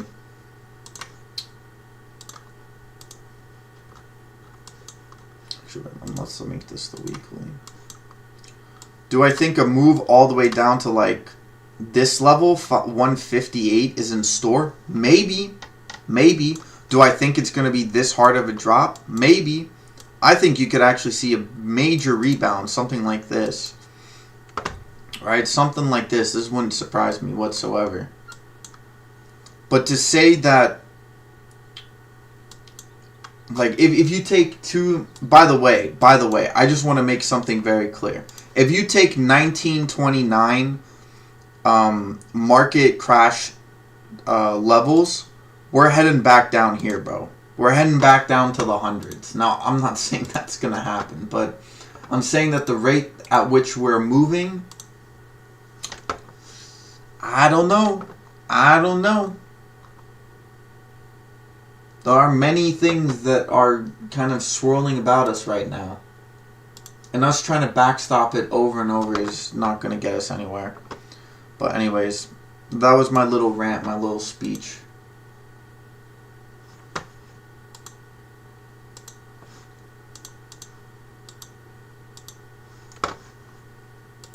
Actually, let me remove these boxes.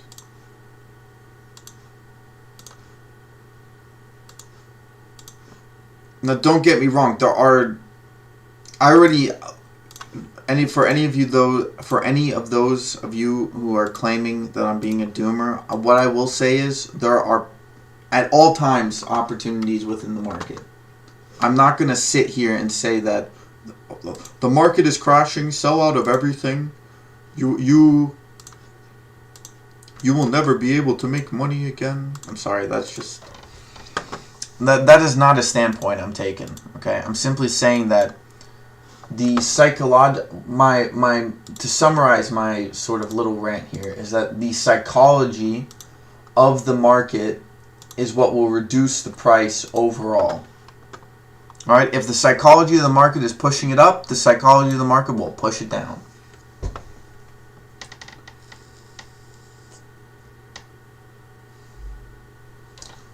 Well, that's the thing. They're trying to do that, right? And people are comparing it to the 70s and 80s. But again, you have to look at the way that happened, that occurred, right? Back in the 70s and 80s, you'd been off the gold standard for not even 3 decades. Okay? The rope at which you had the ability to implement look, the Fed is using the same strategies from that era, right? They're basically, that's what they're trying to do, right? If they're using the same strategies but in a different era, different time frame with different factors, you're going to get a completely different outcome. An outcome that is nowhere near similar to what people are speculating on. I'm just, explain that to me. Right? The best way that I've seen someone, there's this guy, he basically said, he's like, look, the market fundamentals from previous decades is completely thrown out the window due to the situation we find ourselves in. Due to the, right, you don't have that same amount of room to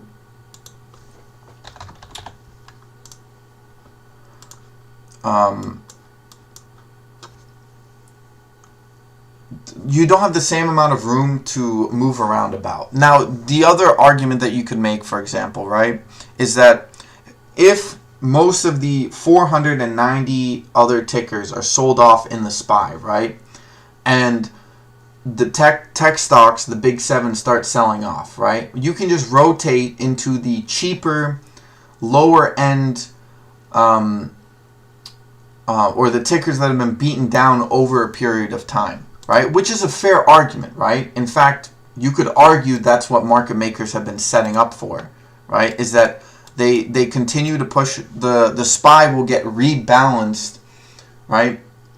As people take from the larger tickers and move it down to the smaller tickers. But you also have to ask yourself is like, what are these companies' fundamentals looking like, right? If we have a debt issue, right, which we do, right? Banks are stopping lending, which means there's less liquid mobility within, or volatility within the market, right? Which means people are less willing to move their money about, which is otherwise known as stagflation. That in turn creates issues with debt, okay? Because the banks who own all of the debt, private financing, all these companies who own this debt, right? If they can't get people to take on loans, then they start losing money. And if they start losing money, they start calling on the debt of these companies, which in turn starts this massive spiral down, right? And people right now are talking about a soft landing. I saw Chamath Papayaya, or whatever how you pronounce this guy's name, right? Chamath, I'm just saying Chamath, okay? Chamath is a billionaire. Now, he's an intelligent guy. I'm not saying he's an intelligent guy. He probably knows things about the world that we could probably only speculate on, right? And he called for a soft landing, right? But this dude also got rug pulled on SVB and called for bailouts on the banks, right? This guy who's calling for a soft landing got rug pulled and is still calling for a soft landing. It doesn't make sense. He's probably, how many employees has this guy lost? And he's calling for a soft landing. I'm sorry, but now, I'm not to say that you should trust what a billionaire is saying. I'm simply saying that there are people walking around in this market, and the things that they say about the overall market don't line up with what is going on. It's as simple as that, right? You had now, funny enough, you had this other Indian woman. She came out, right? She was in the banking industry. She was one of the few bears left on the run up. 2 weeks ago, she capitulated. She capitulated on her thesis, okay? She capitulated on her thesis and went bullish, right? She was like one of 5 people left within the banking sector who was calling for a bearish market, and she capitulated, right?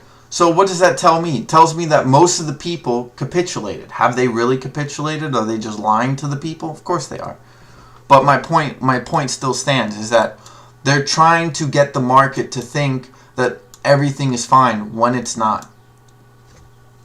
Now, to the degree which that pullback occurs, again, depends on the stability of the underlying fundamentals. Most of the price action we've experienced within the market is pure technical and mechanical, okay? Bitcoin is a perfect example of this. Technical, mechanical trading. Fundamentals don't mean crap, okay? And eventually, fundamentals are going to come in and they're going to backslap the technical and mechanical traders. That's just how the market works. And all this liquidity people speak of, right? If liquidity in America is debt, okay? That is America's liquidity. If people start calling in the debt, that means money starts disappearing, okay? Because when you start calling in debt, right? People don't have the money to pay that debt. That money isn't real. It doesn't exist. So as banks, right? As banks start calling in loans, or people who own loans start calling in their loans, right? As people are forced to pay that debt off, which they can't because they've overextended themselves, they're slowly, the market compounds and retracts, right? Now, the amount of liquidity, the amount of debt that will be called upon, we don't know that. Nobody knows that. Everyone is making guesses as to what that is, right? Now, back in 2000 and 2008, right, it was, how do you say, the 1970s and 80s, right, was much closer to when we came off the gold standard. 2000 and 2008 was pretty bad, right? But we were also much further away from being taken off of the gold standard.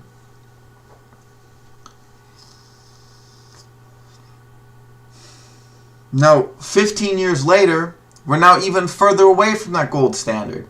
And the rope we have used to backstop 2000 and 2008 is,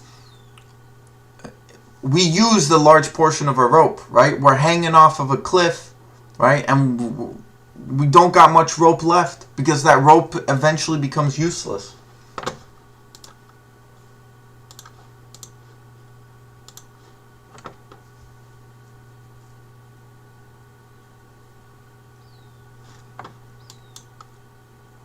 It's as simple as that. So when people say, oh, there's so much liquidity within the market, that liquidity isn't real. The liquidity is not real.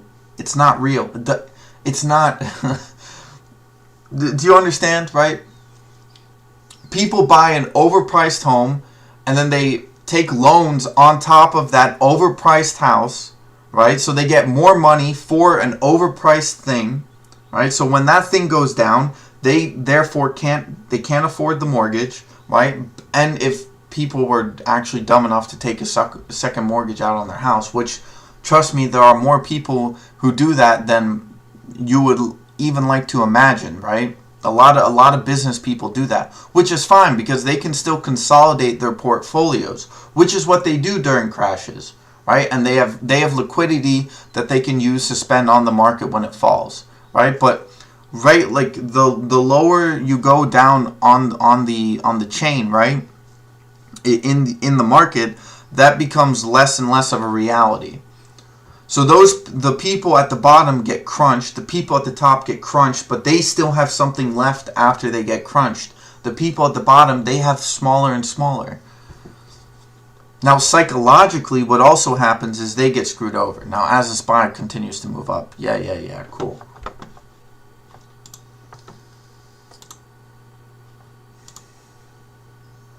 My point being with this, right, is that just like in 2008, it's not conceivable to actually understand what's going to happen. Even the doomsdayers, the people who are saying there's a market pullback, I don't think they even know what they're putting their fingers on, right? I don't think they understand the pulse of what they're putting on, right? Because I mean, talk about declining empire. So socially, right, we have not been knocked back to reality. Okay. I mean, all the political issues and social issues that we face are essentially reflective of our continued financial high that we experience within the market. It's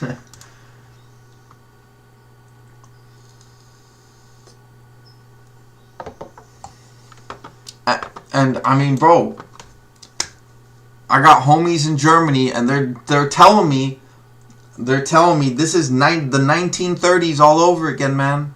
Well, not 1920s, or not 1930s, more like 1920s. That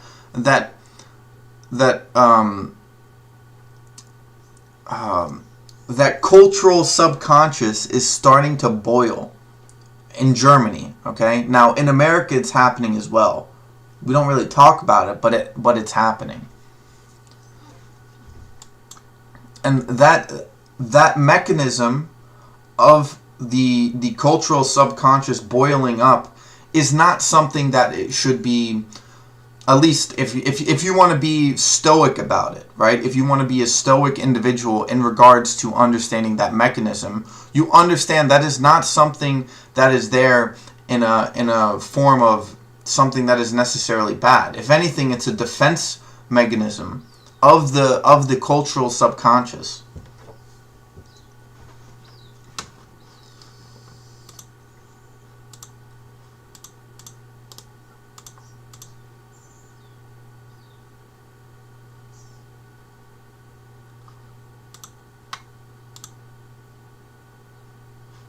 Now, I'm not saying this is going to happen tomorrow or that it should happen tomorrow. I'm simply saying that, again, as time goes on, the likelihood of a massive credit spiral or liquidity crunch increases. So just keep that in mind whenever, like, when you're making trading decisions, just keep that in mind, okay?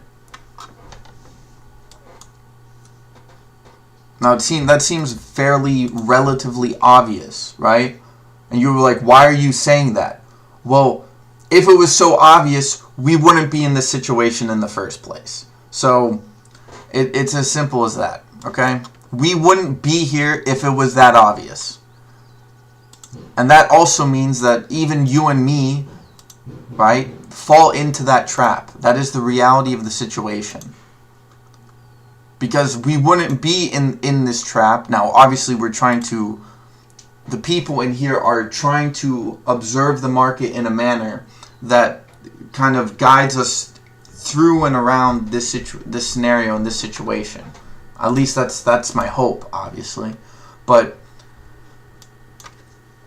even the people with degrees who shave their beard every day, who do 3 face masks to make their skin look good, and they wear $3,000 suits, and they have a fancy degree, and they have all of this technical analysis behind through algorithms that they themselves don't even understand because the algo does it for them, right? And they don't even, not only do they not actually understand the technical analysis that the algos present to them, the people who create the algos don't even know what the algos are doing.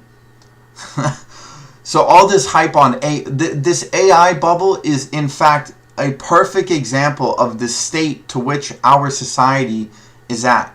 Is that we are not only are we rallying on a bubble, right? Financially speaking, but we are rallying on something that we fundamentally don't even understand. Right? Like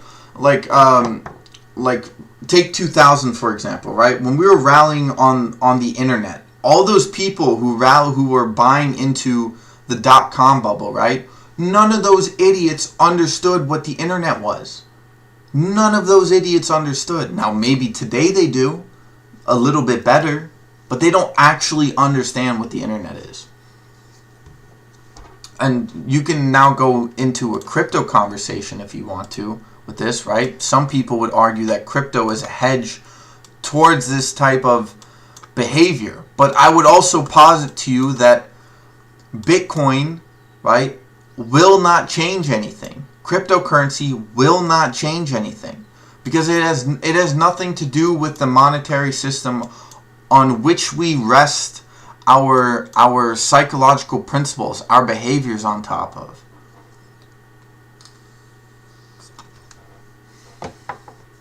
it is the natural order of the universe for these type of things to happen. It's not that Bitcoin will ever prevent this type of price action from occurring. If anything, Bitcoin, the thing that Bitcoin improves on top of the current financial system is that it cannot be backstopped. These crashes happen relatively at a relatively common rate. If you go back into the early 1900s, right? If you look at 1922, for example, one of the things that the market experiences that is good about the market is that when it crashes, which it does at a regular rate, because people are idiots, right? And when I say that, I'm just generally speaking, like, we just lose sight of reality, right?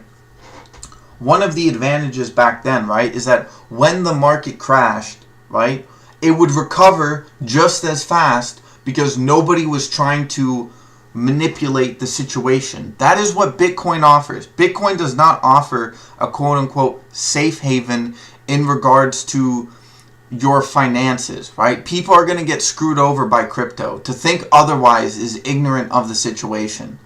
All it does is, like, here, if you look at the chart, right? What is the, like, in fact, actually, hold up, let's put this side by side by the SPY, right? Now, it's still relatively young, so bear with me here, right? Still relatively young.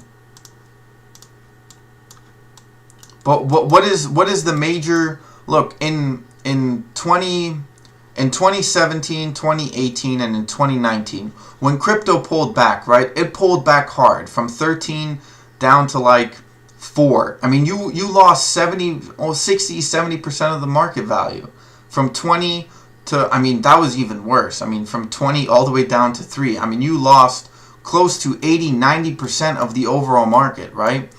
If you look at the SPY, that's not the case. That is not the case. And that indicates, right? That indicates that what the SPY is doing is highly unethical, essentially. Highly unethical. Cryptocurrency, the advantage of cryptocurrency, right, is that the pricing in of bad behavior is generally authentic. All these little bumps you see in the SPY are not authentic. It's not authentic. Now again, Bitcoin is still relatively new. Still relatively new. Okay? And also the system set up around cryptocurrency is a lot more transparent in general. So it's a lot easier to make decisions like this. Right? And also, because like another thing, just to, like, this also goes into altcoins and fake millionaires, right? Altcoins produce fake millionaires, okay? In the stock market and in the relative real economy that we kind of rest these financial institutions on top of, right? There are people who work their way up financially through an illegitimate way of fraud, right? But not the legal speak of fraud. Screw that. The laws don't understand crap about what fraud actually is.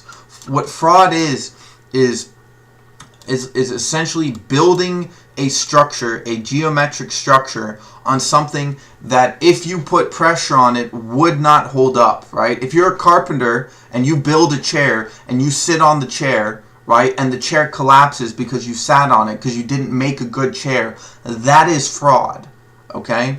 And in cryptocurrency, that fraud is sought out at higher rates than, for example, in the overall stock market. And so when you make the decision to invest in the cryptocurrency, right, do not say, oh, it's a quicker and easier monetary system. Yeah, that's true, but that also means that crashes, right, the downwards pressure of cryptocurrency is also more efficient. It doesn't just mean that it goes up more efficiently, it also means it comes down more efficiently. And that is the difference between these two indices that are currently competing with each other. And how do you say? Crypto forces the SPY to have this correction, right? Whether we like to admit it or not, that is the case. right? Elon Musk is a perfect example of this, okay? They had electric car technology for how many decades? 2, 3? There's some speculation on even maybe 4, right? I mean, that isn't even going to the other technologies, but we're not going to get into that discussion, right? Before Elon Musk was, or basically when Elon Musk was born, they had electric car technology, right? Well, Elon Musk forced the other competitors within the industry to actually release that technology. And guess what? They waited too long that they're now behind the 8 ball, right? Their motive for profit, their strategic push towards or their strategic attempt to take more liquidity out of the market and to profit their shareholders, right, was a short-term bet in the long term, even though it took decades to play out, right? Or at a longer time scale, they took a short-term bet, and they're now behind the 8 ball. They're now, right? That's why all these car companies are essentially sucking the dick of Elon Musk right now. Oh, we'll use your charging station. Yes, Elon. Yes, Elon. Yeah, exactly, Sue. This technology already existed.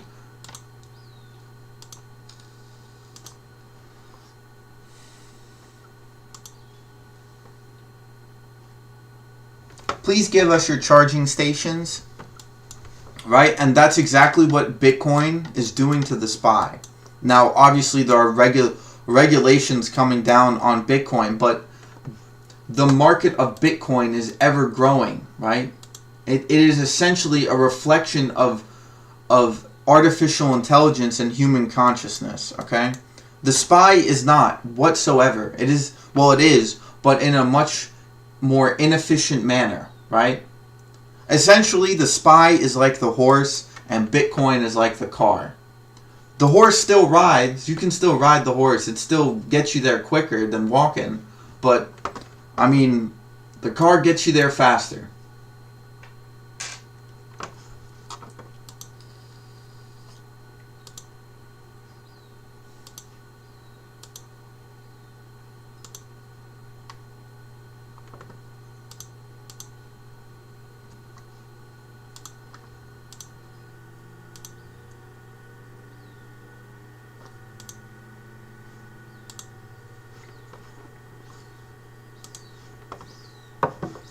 So, point being, going back to where originally this rant started, even though I said I was gonna end this rant, it's fun ranting sometimes, okay? This price action, bullshit in many, many regards. And this, so all those people who came in and said 450, yeah, that's possible. I don't disagree with you, right? Because, and you say, oh, because the market is rallying. No, the market's going up because of its inefficiency. Okay, that's why the market is going up, which sounds counterintuitive, but is true. Okay, Bitcoin is going up because it's more efficient. SPY is going up because it's inefficient.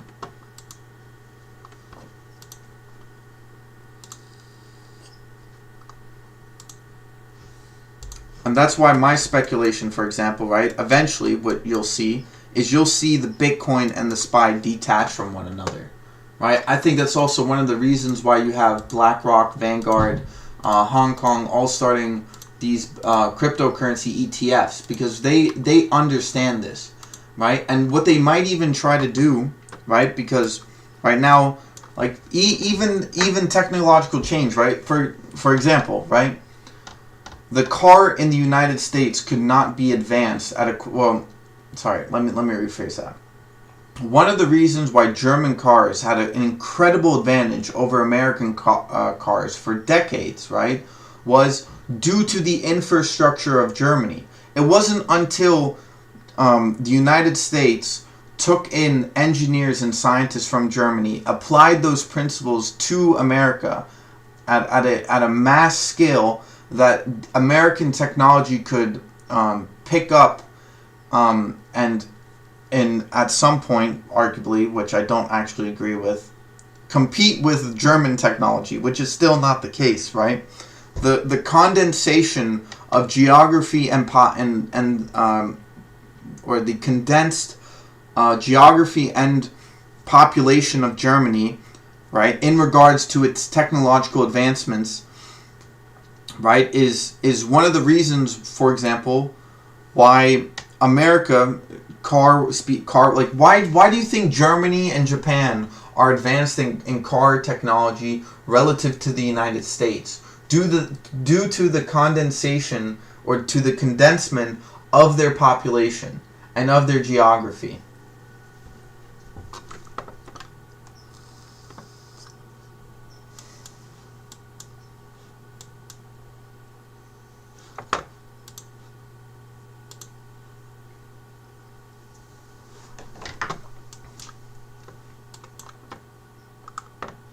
Now again, these are all just speculations, okay? And this is broader speaking. This is long-term speaking, okay? If you're listening to what I'm saying and you're going, this guy's right. I mean, what he's saying is kind of true, right? Yeah. Well, if it is true, you do think it's true, right? One thing I would tell you to keep in mind, right, is that this is on a longer time frame, right? And I'm saying that the SPY is going up because of its inefficiency, right? So you can make money off of its inefficiency, right? You can make money off of its inefficiency. In fact, that is what the entire concept of the market. The entire concept of the market is to make money off of inefficiencies, right? This is, for example, why algos take over, because they understand inefficiencies at a level that the human mind cannot even conceive of. This is why algorithms outcompete human consciousness in regards to the market.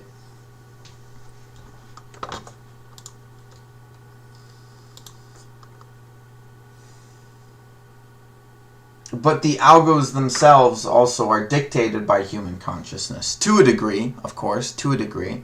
But so you can so if you're sitting there saying that, oh, I can't make money because of algorithms, I would say to you that no, algorithms can't make money because of humans.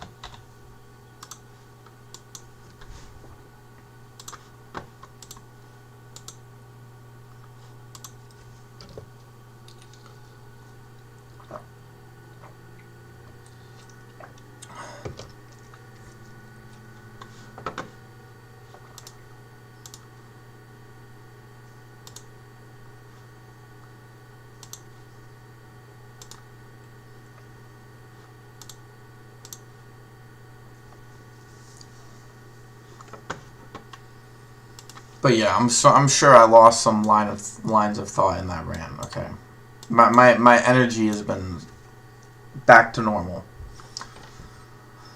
Back to reality, baby. Right, I'm speaking on a decade time frame. So now let's head back to like the smaller time frames.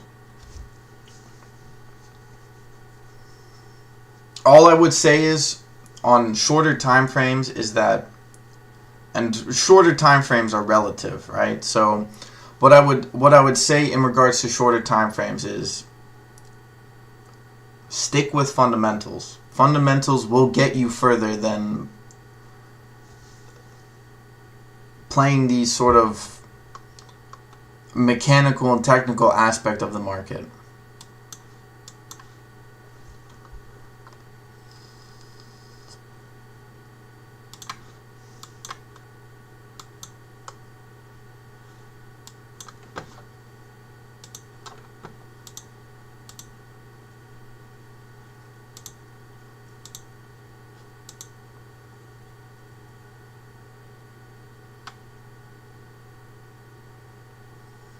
By the way, beef is getting really expensive now.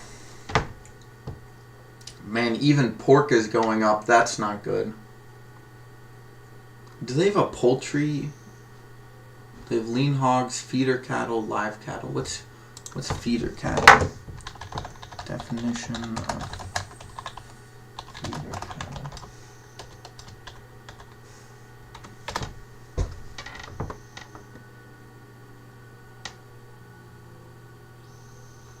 They don't have like poultry? Poultry. They have.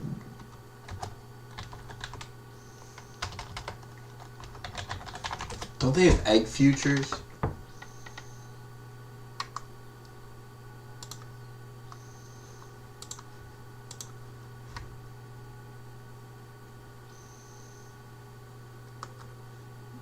Pretty sure they have egg.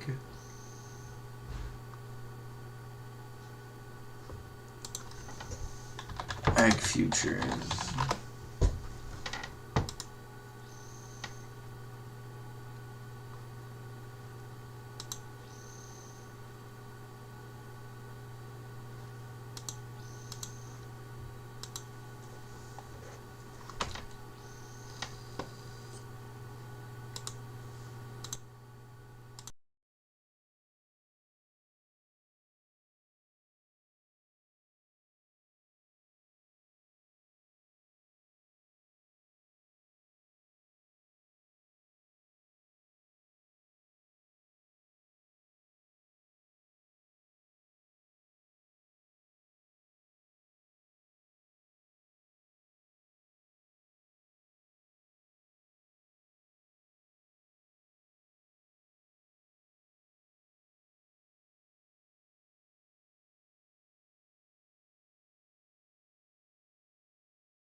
Oh wow, look at L7 Wayland coming in with some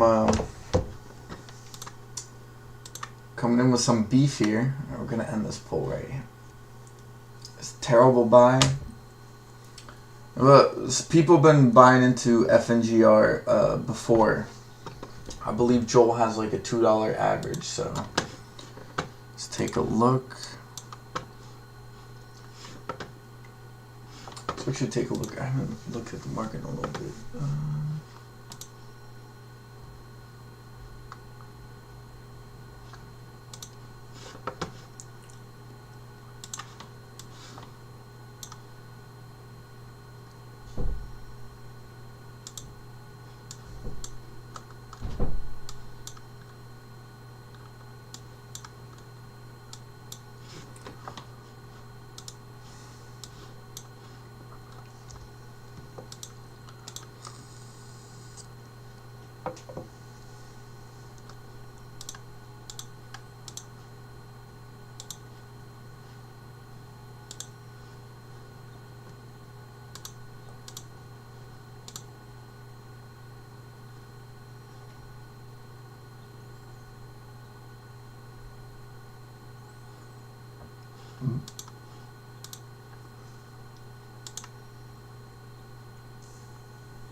For IMMP for in the money calls, but quick scalps.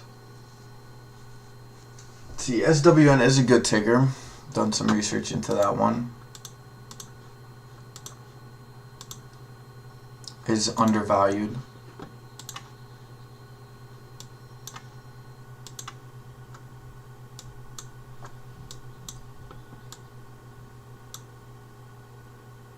Oh, the SPY climbed all the way up to 435. Interesting. We did have a poll. What do we hit first, 360 or 450? 63% said 360. 36% said 450. Interesting. Well, we'll see. We are closer to 450 than 360. There's some people who think it just will pull back, maybe not even hit 360.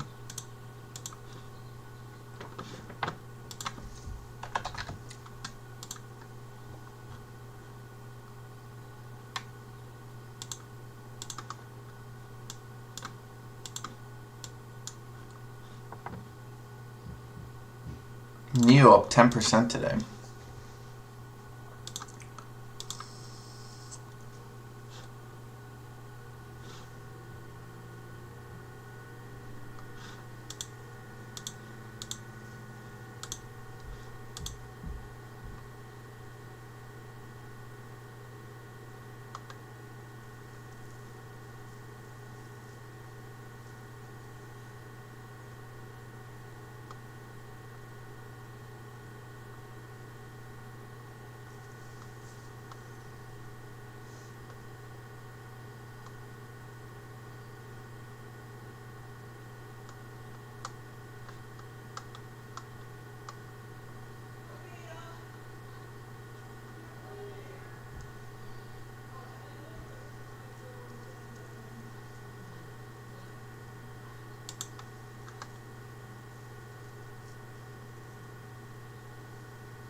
Someone applied technical analysis.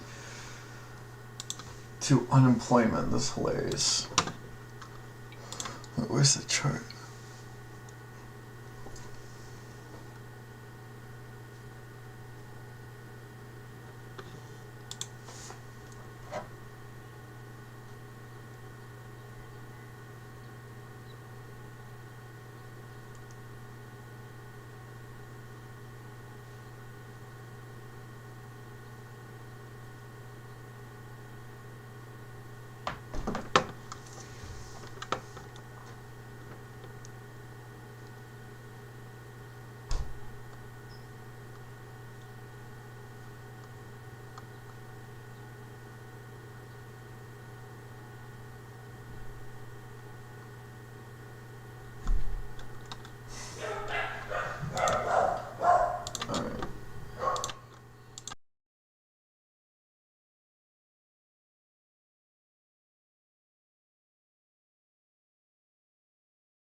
Coming down the road and I'll let you know.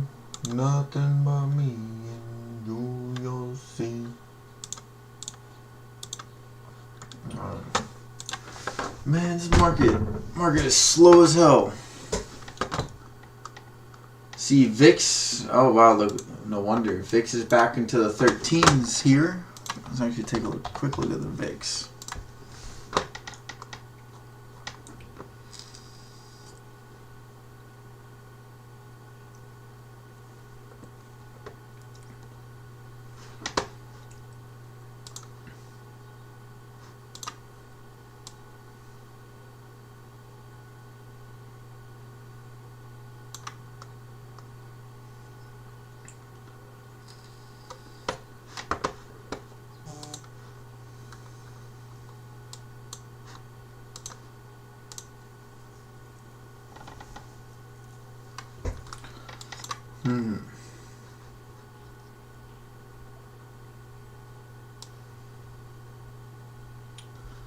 See, generally when we hit a bottom like this,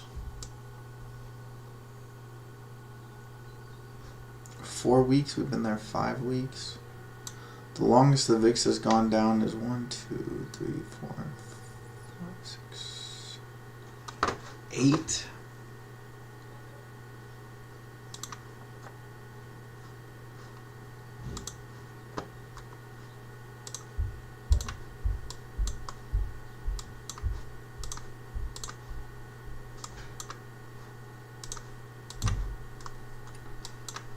The 30s.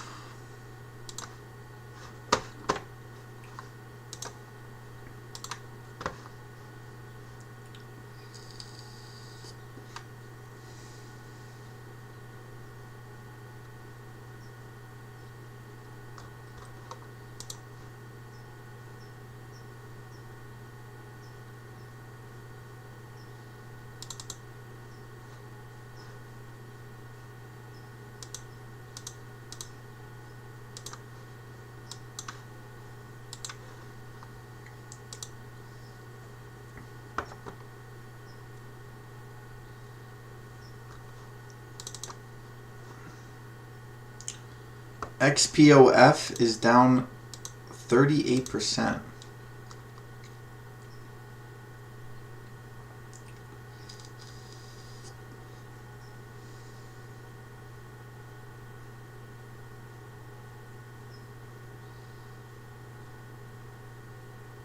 XPOF, let's do some fundamental research on this bad boy. Short seller claims it misled its investors.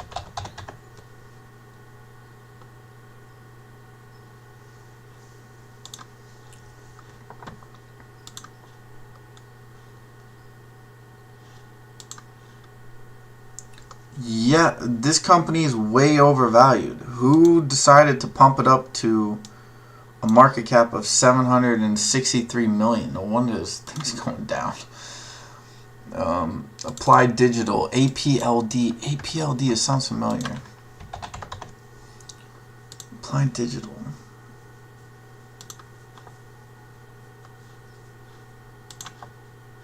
Didn't this run up the other day?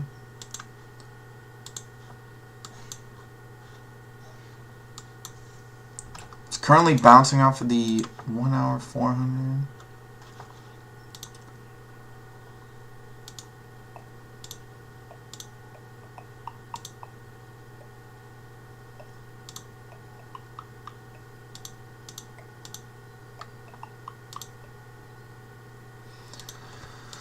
Yeah, they got this thing going back down to 6 on the option chain. Let's see, what else? Caba, Banco Marco, Macro. DRD Gold.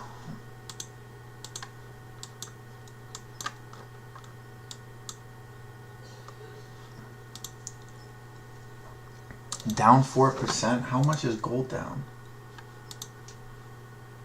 Gold is only, yeah, gold might break that support.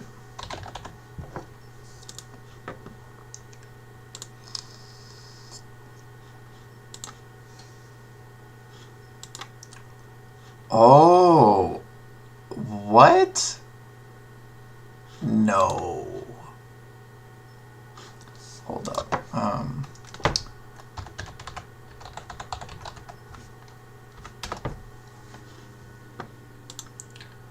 Okay, so that'd be 200 milli.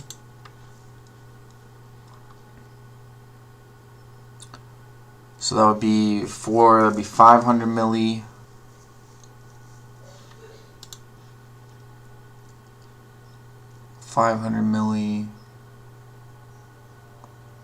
Plus, really?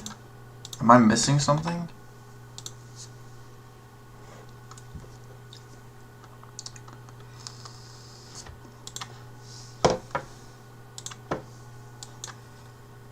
If you want a good precious metals taker that's taking a beating, DRD Gold might not be a bad one.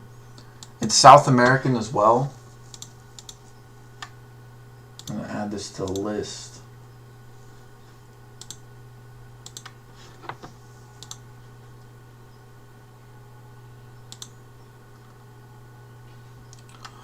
Oh, this is the ZIM ETF. This is all of his weed stocks. Hold up. I think I wrote down somewhere these. I think I wrote down the prices somewhere.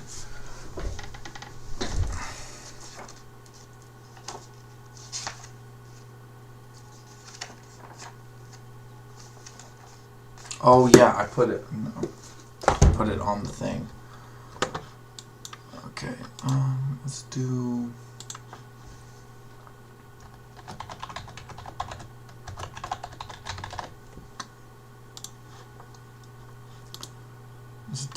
Okay, we'll add this. Hold on.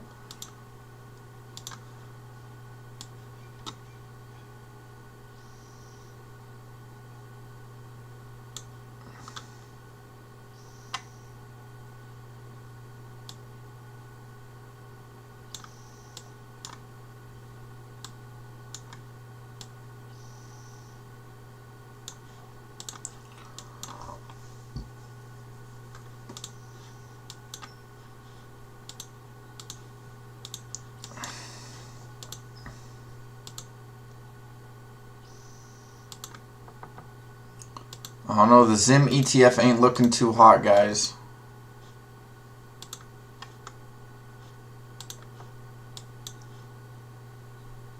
Some of them are doing pretty good, actually.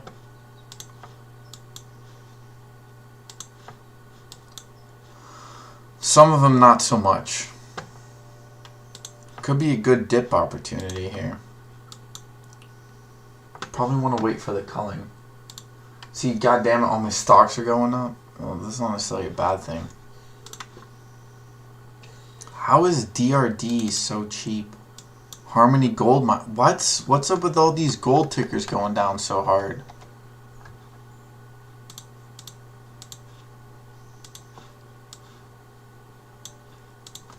HMY. Harmony Gold Mining. Let's take a look. This is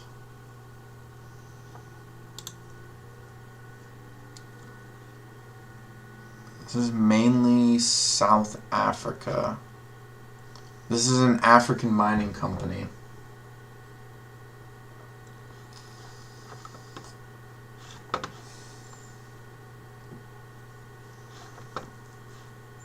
Yeah.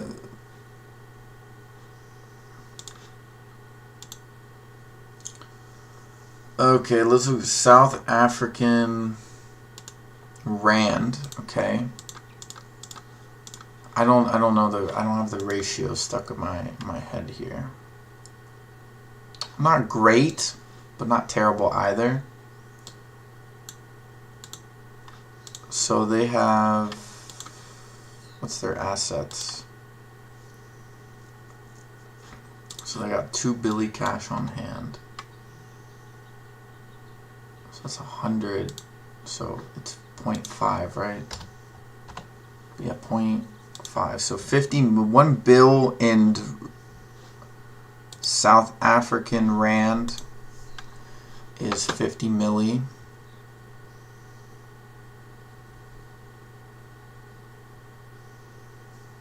$1.5 billion plus 100 million. Yeah, this company is kind of overvalued, but it does have its good pop-ups here.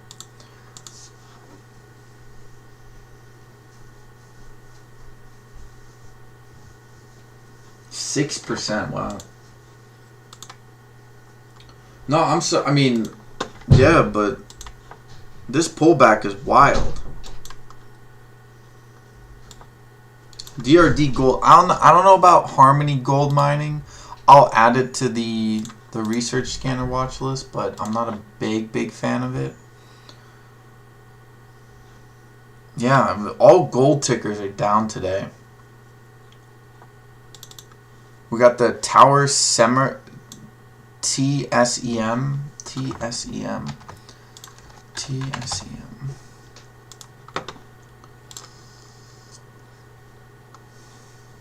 Woo! Okay.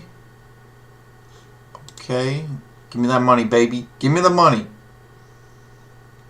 A little overvalued. A little overvalued.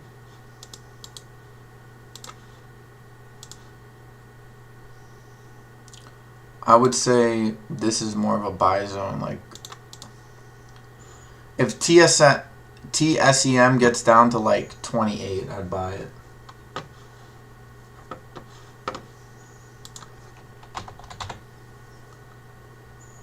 Yeah, well, I'm well aware of the silver.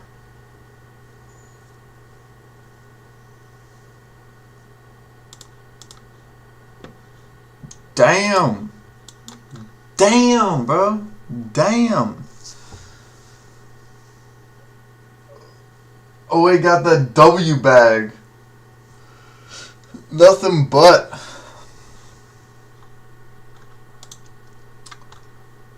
The market's movements today indicates a bullish sentiment. I mean, look at this. Complete reversals.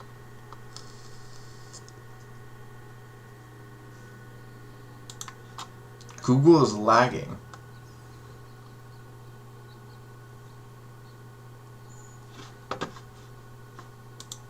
Which is interesting. Why would you have gold and silver? I mean, not even like, if you actually look at the futures here, silver is up, gold is down, but 0.5%, and you're selling off like 5% on the rest of these. Like,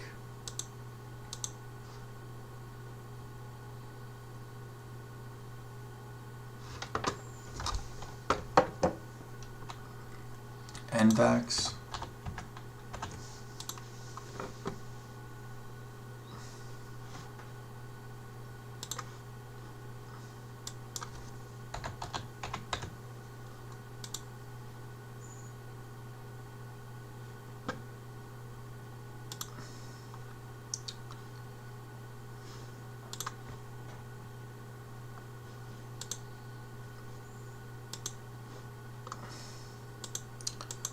Is this like the arm of Pfizer or something?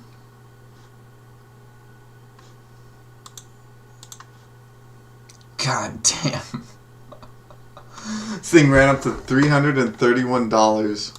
Yo, if you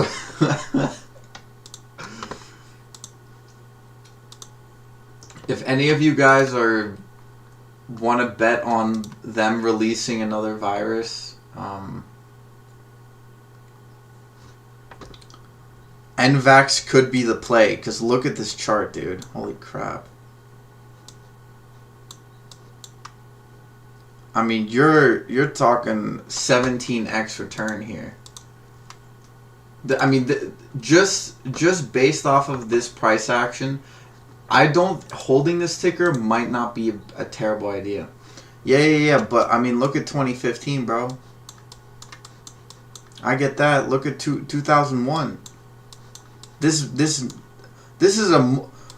The amount of times this has ran up to $150. 1, 2, 3, 4, 5, 6. 6 times by itself, hitting $300 3 times.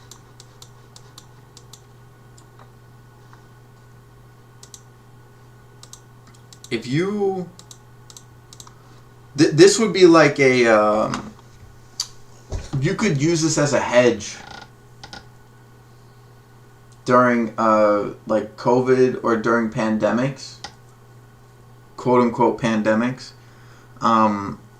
If you just like bought some shares and held it, I mean, you're looking at a multi...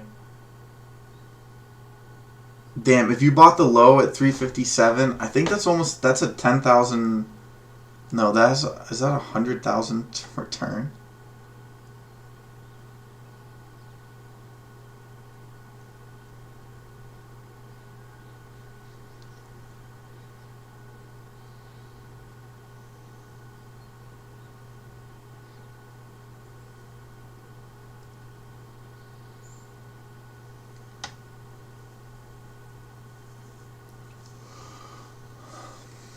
That's a 93 times return. I mean, just to hold this ticker wouldn't be a terrible idea. Now, obviously, you're gonna take some haircuts.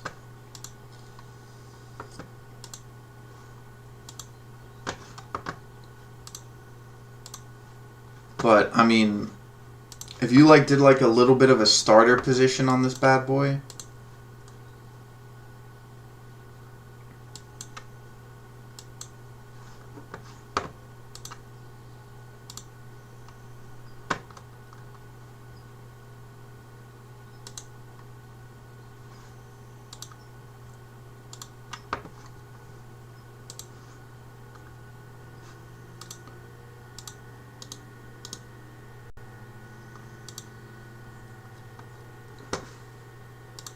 I mean, anything in the $5 range, I mean, you're guaranteed almost a 10x return every couple of years. Damn, dude, I'm going to keep this on my list here. This is something you need to keep up on your list.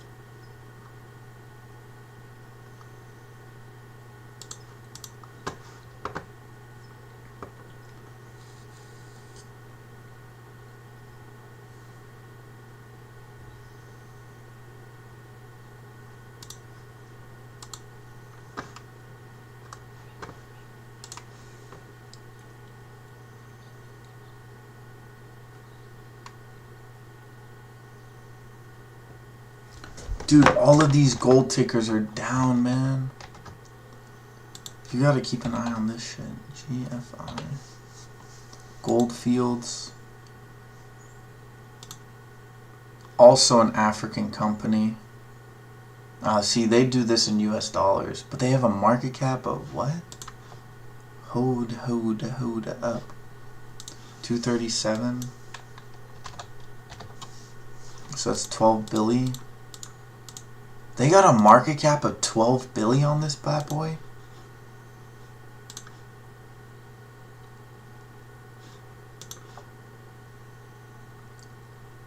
Bro, this one should be pennies. Where is it? Where is it? Where is it? This one isn't. This one is not worth anywhere near what it's.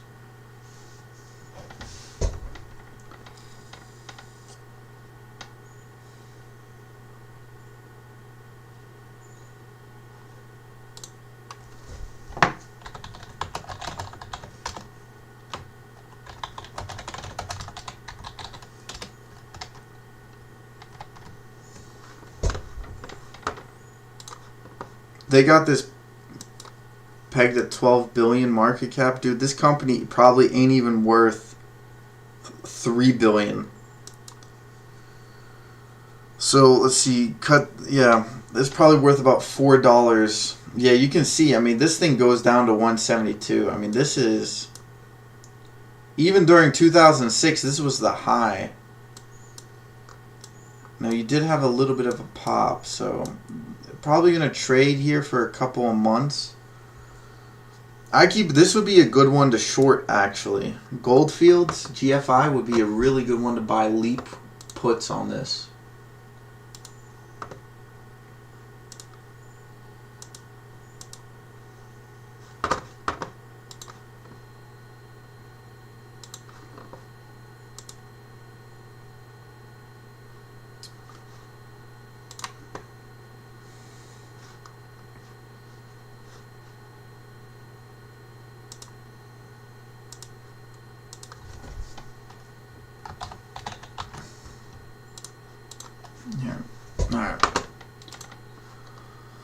What else?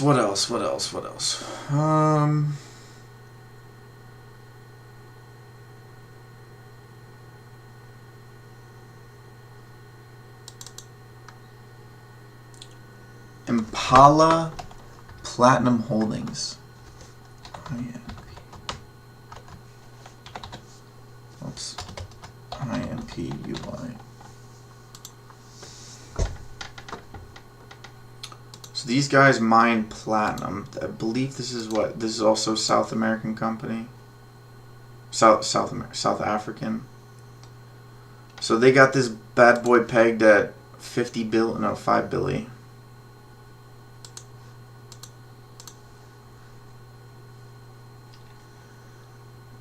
They got some good money.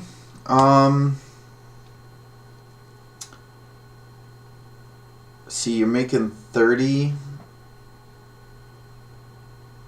So that would be, see, 1/4 of that. 1/4 of whatever the market cap is. Yeah, about $1 billion.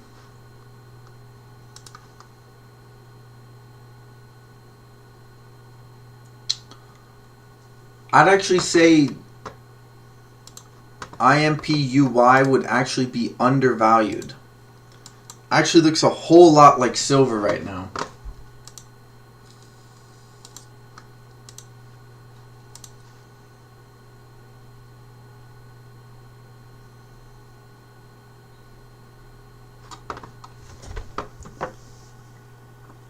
Do you think MOBQ is approaching a bounce line?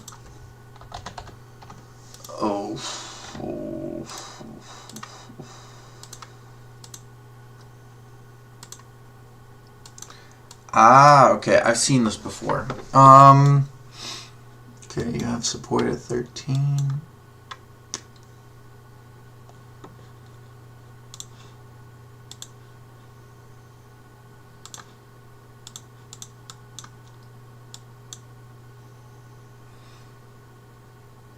You're definitely in a demand zone.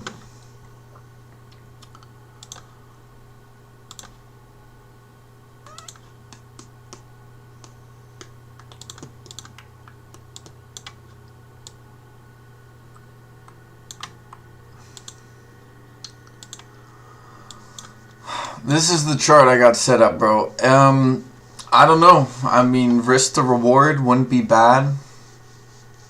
You're definitely at a bottom. You might drop down to the 14s here.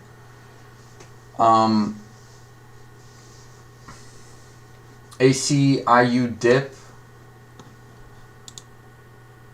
Is this a long-term play? I don't know if this is a long-term play.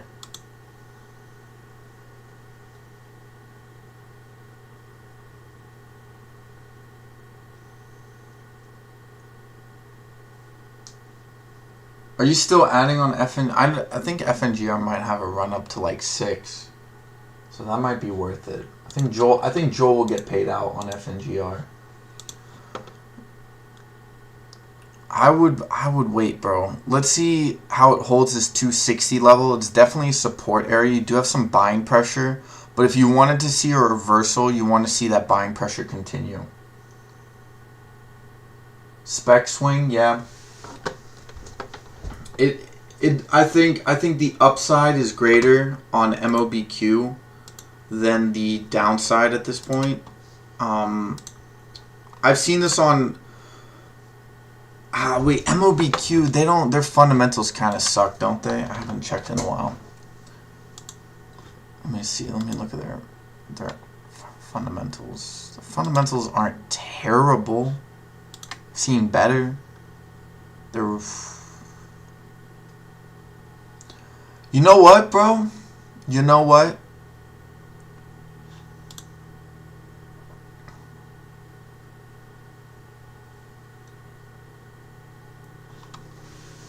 Yeah, if you get some good returns on FNGR, just take them off the table.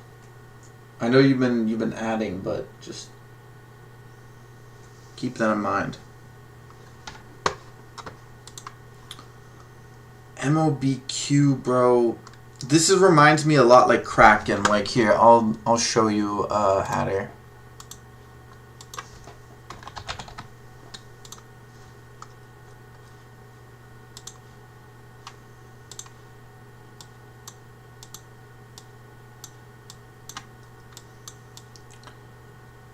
Look, you kind of have this like sort of dip, and you have this bounce, and you have this selling off. Wait.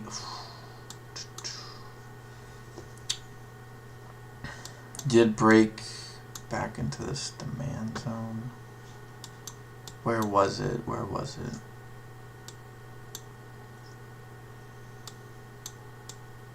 Yeah, you're now on a downswing. Okay, so what's gonna, I think, based off of my understanding from Kraken, you're probably gonna have a bit of a spike. You saw that on Lucy, and then you're probably gonna, so you'll probably hit somewhere around 19, maybe a little bit higher than that, maybe into the 20s. Then what's gonna happen is you're gonna drop very sharply, so it's gonna go something like this.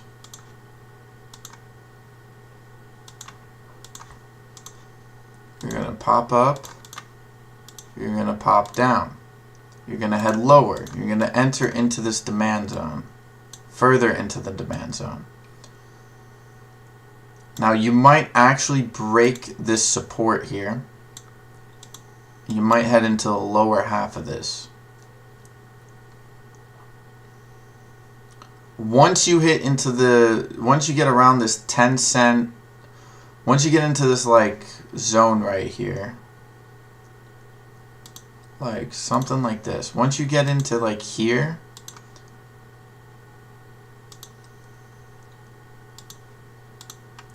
this is, you're gonna experience the same pattern.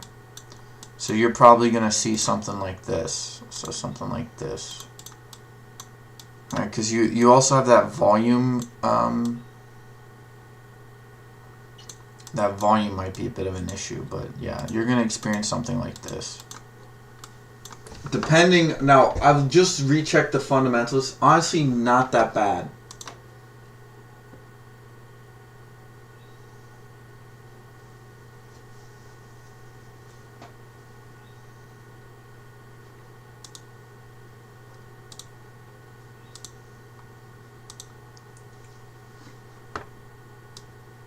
Now again, I'm just simply using this based off of Kraken's sort of price action here.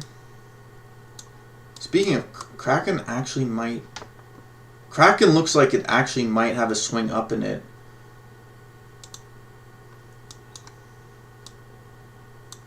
CRK, and they might have to do a reverse split at some point.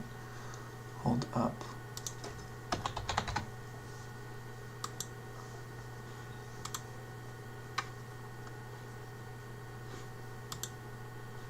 Now they did get contracts. I would, Kraken might not be a bad one to add on to. Now re-looking at it.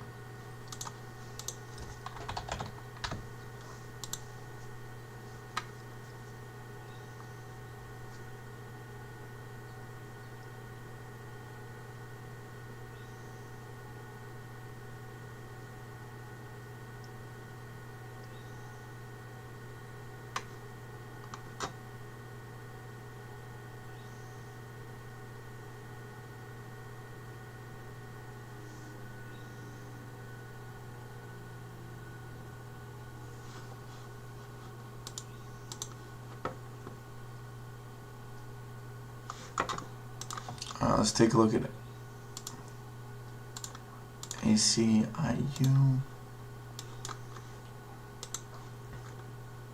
Yeah, see that's what you wanted to see there, Joel. Those candles, that's what you want to see. You want to see some good buying pressure.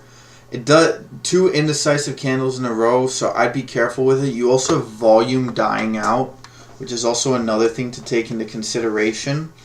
If it does pop up, it's going to move very quickly. You'll be chasing it. So if you want to maybe like see, I wouldn't play this though cuz whoops.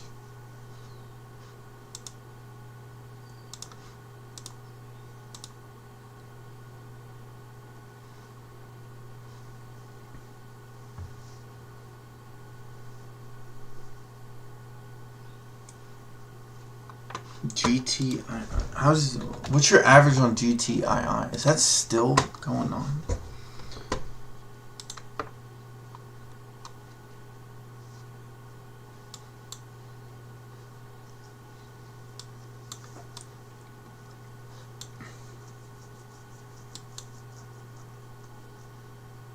They must have had pretty good earnings there.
I just realized I was talking to myself. Mullen is at 0.00552 pre-split. Wow.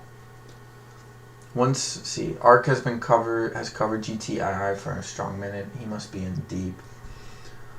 Yeah, but I think it's also, like, viewership-wise, I noticed that a lot of tickers only get covered if they bring viewership. That's why, like, a lot of YouTubers try to stay away from, like, the long-term plays. Like, there's some dividend guys out there that I watch every once in a while. And don't get me wrong, it's a good, yep, there you go. ACIU popping up here. That's what you wanted to see. Could move very quickly. But yeah, there's some dividend guys out there too. They make some good. They get some good views on their channels with dividends.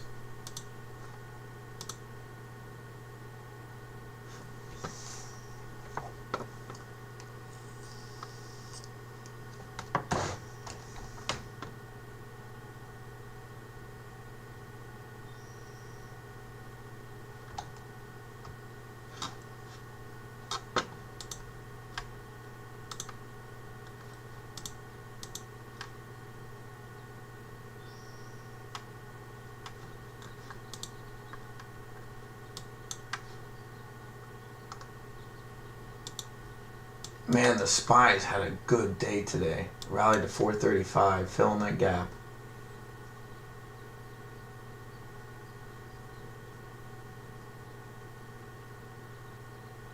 They did leave a couple of gaps up above, all the way to 438. We are starting to run into a bit of a trend line here, so we're looking at 436 and then probably a bounce.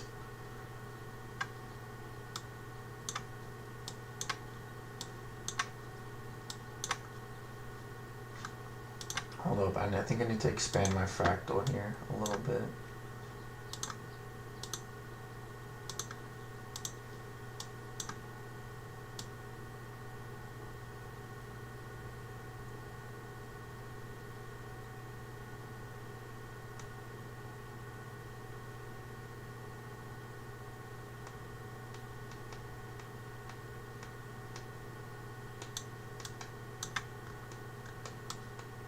No, we're still quite early. Okay, hold up.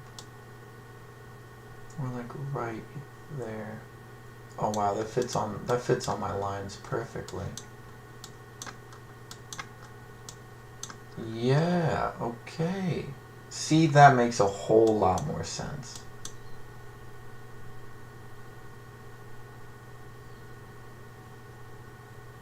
That makes so much more sense.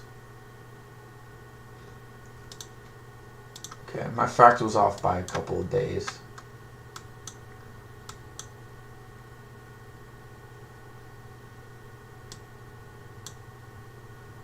Yeah, so we're going to be, oh wow. So we're going to be heading up to 443 one more time. We're probably going to get a bounce off of there. Probably head back down to the 10s. And then we'll have a very nice little rally here shortly coming up. So yeah, he's very mathematical oriented, which I respect. I really like his work. It's just I think he negates fundamental analysis a little too much. I think he. Now there are traders who, like, because you're trading off the piggyback of institutional trading, and therefore one of the strategies these retail investors use is to piggyback off of that. So they basically try to determine what these institutional traders are doing. But the thing that I kind of,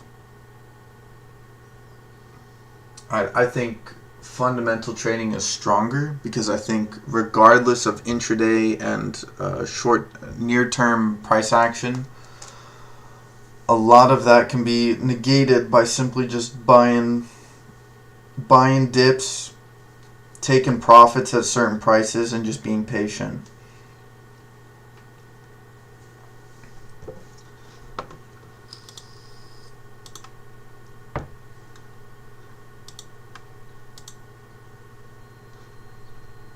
Now, it takes time to set yourself up in those plays, though. BDTX all the way up to $6. Wow. We were trading at $3 and $4 for a while. Broke out.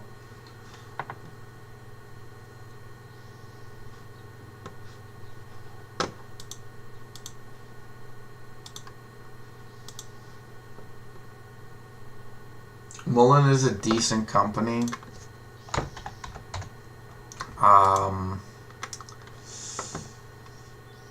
I don't know, bro. I don't know about that. They did a 1 for 25 reverse split, and it's now already like way down. I mean, there's probably people bag holding this back. Like, I mean, this ticker would basically have to go up an ungodly amount.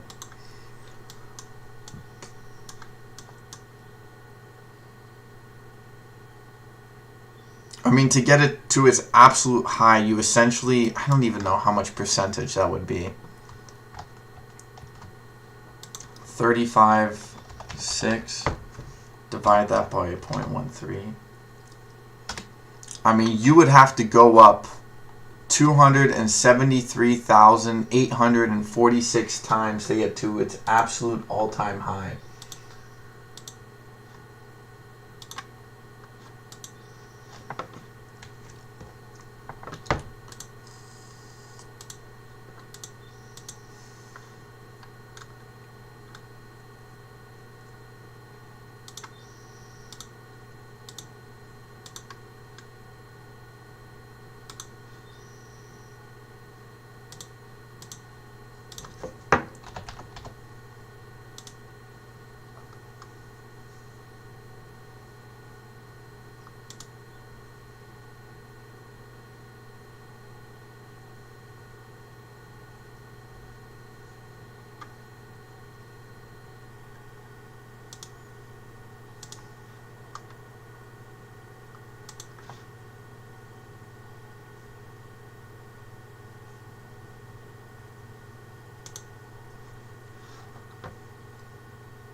See, so you're probably gonna, I think we might try to retest that 443 area, 442 area by the end of the week. So maybe if you want to take a gamble on a call option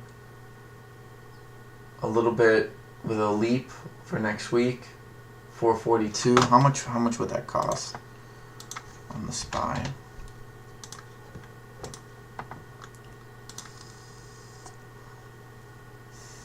So I go July 5th, go calls.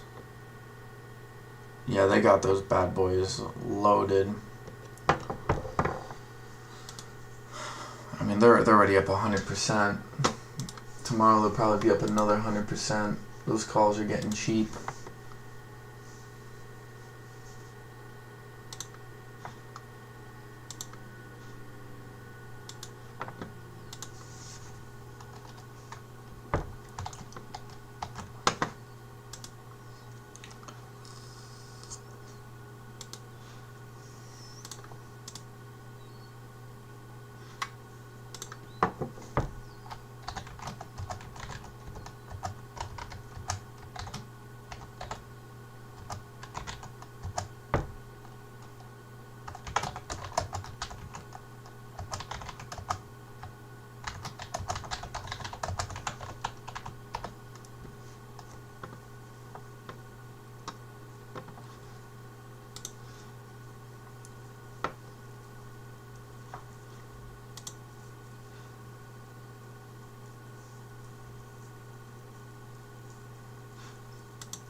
It also had over 14.8 million in accounts payable and 129 Current liabilities. Well, okay. I'm gonna use the thing that I use to kind of. I don't get into the specifics of it. Specifics don't mean much to me. People get way too indoctrinated with the specifics.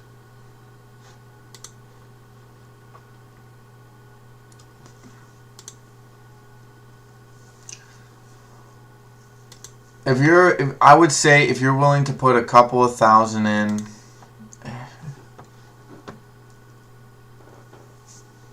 yeah, I think that's kind of the issue with Mullen though. It's just it's a little too much to try to get back there, but yeah, no, I would man, the SPY 436 definitely looking like we hit that today.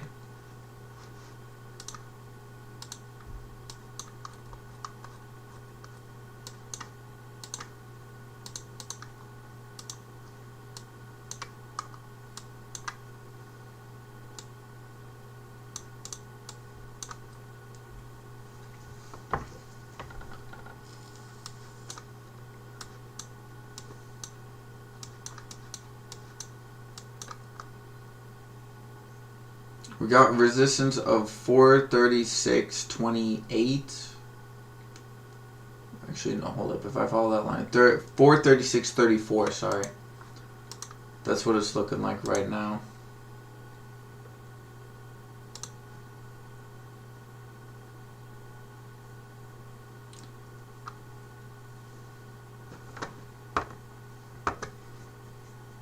Probably a little bit of a pullback here. We might get a head and shoulders. I think we might actually head down to the 433 next tomorrow. There's some good buying pressure coming in. Looks like the bear's thesis is kind of negated. Still think we got a...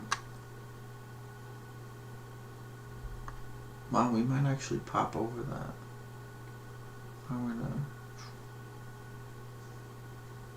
Yeah, 442.43. We struggle with that breakout. We come back down. We bounce off of here. Yeah, something like this. A little bit of a mixed bag.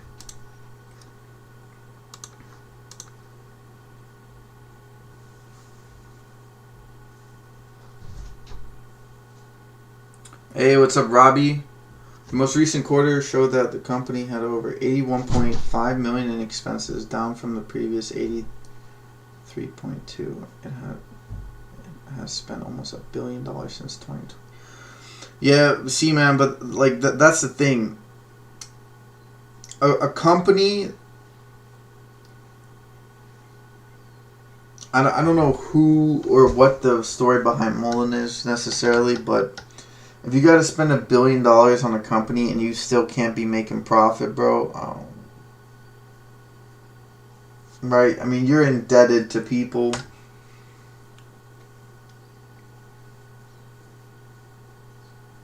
I just think that there's better.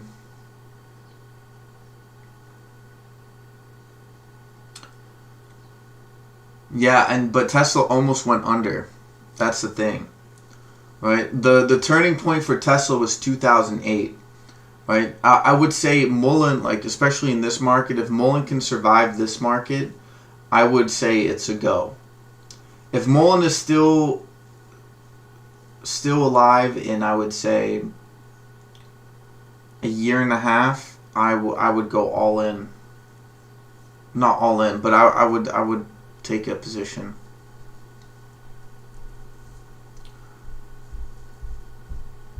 RMTI. Alright. RMTI. Let's take a look. Rockwell Meds. Alright, let's look at the long term. We're in the 500 EMA, so we did have a little bit of a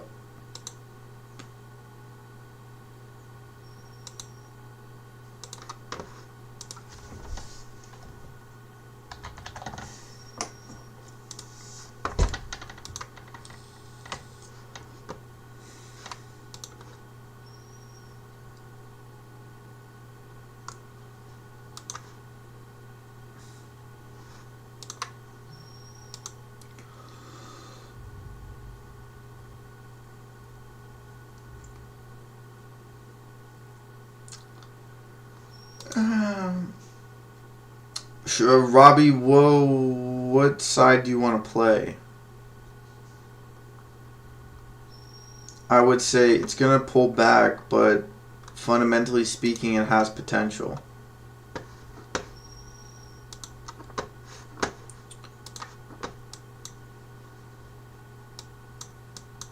Like, here, I can just draw a simple line. I think we're probably going to see a bit of a...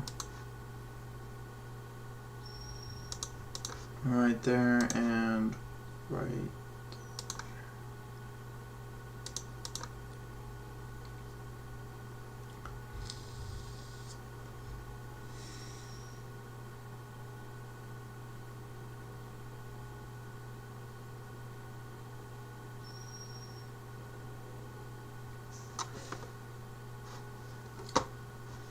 Yeah, I might have a little bit of a pullback. Got in at 434.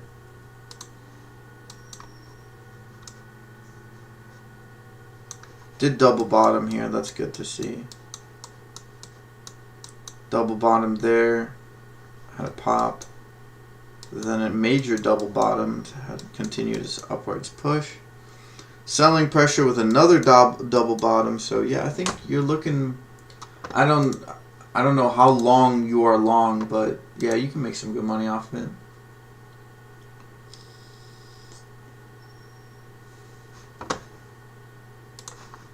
I've never actually looked at Mullen's cars.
Oh.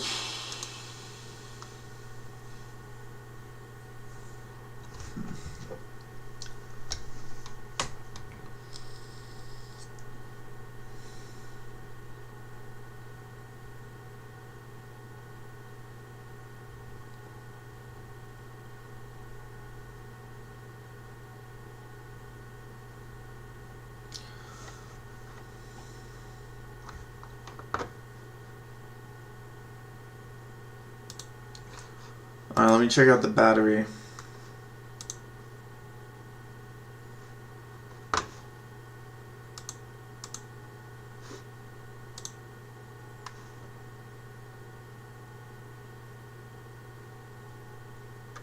$55,000.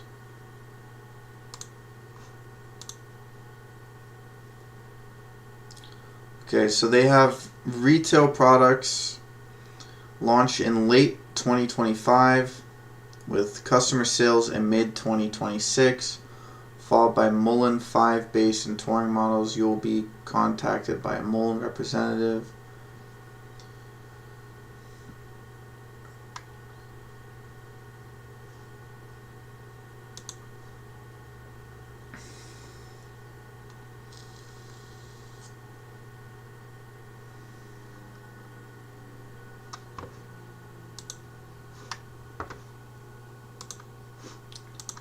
I need to see the battery.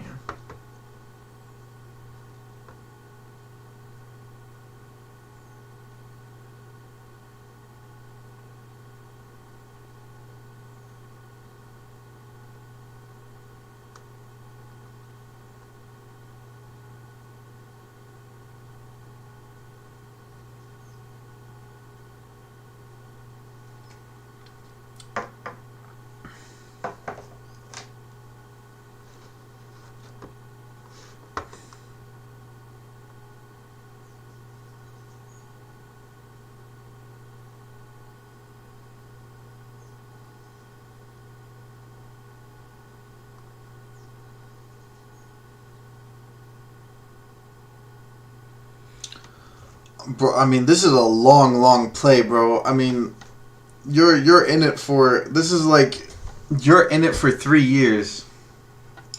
Assuming financiers don't pull the rug.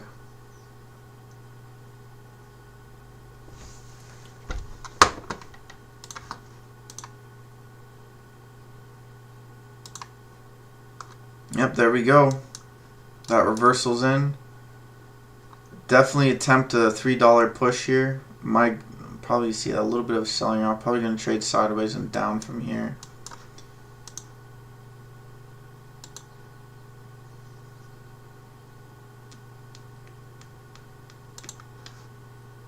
Yeah, you got a nice little channel going.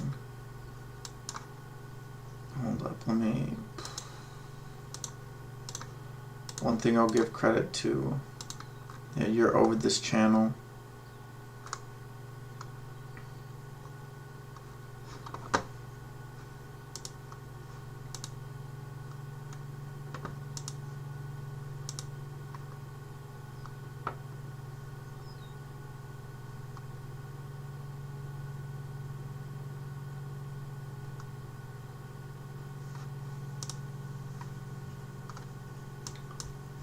Alright, 436, SPY's back into 436.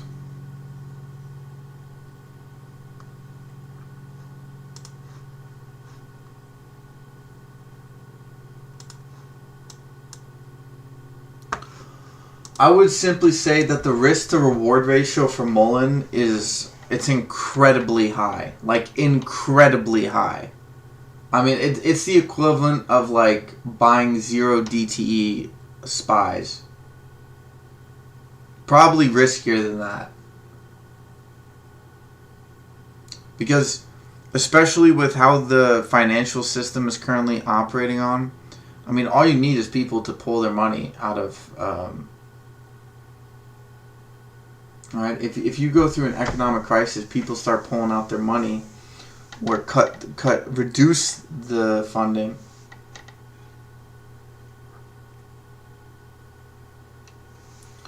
Then you're gonna have trouble.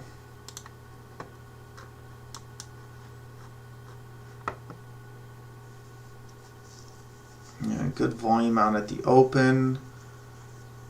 Bullish setup, continuation, pullback with a bit of a top. Where did this top come from? Yeah, you got support at 236. If you're in below 236, you're chilling. You might even take a gamble for the next day. SPY continuing to push up here. Man, this market is wild. Today is Tuesday. Markets have been going up Tuesdays and Fridays, so...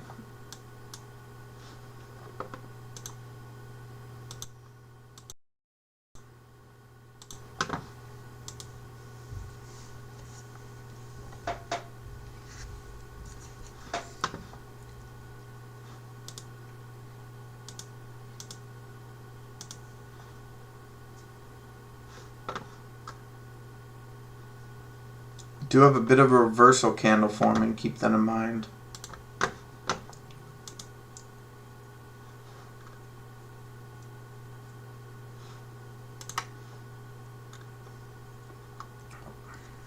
So you need to, okay, oh, that was a good flash there. We could see a breakout here. Volume looks to be kicking back in. Do need to break over that 298 area.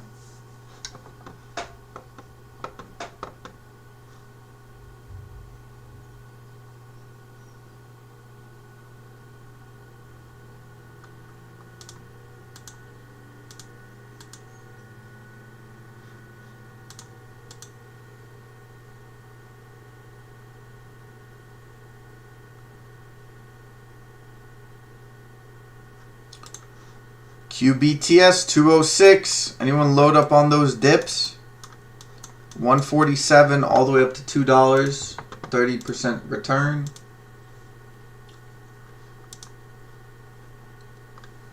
See, I called 236.34 on the SPY. We'll see what the high is on the SPY here. 436.24. Actually, no. Oh wow, this line is a lot higher. It looks closer. Oh, okay. We're running into a gap right now. 234. 436.34. That's my shout for the high here.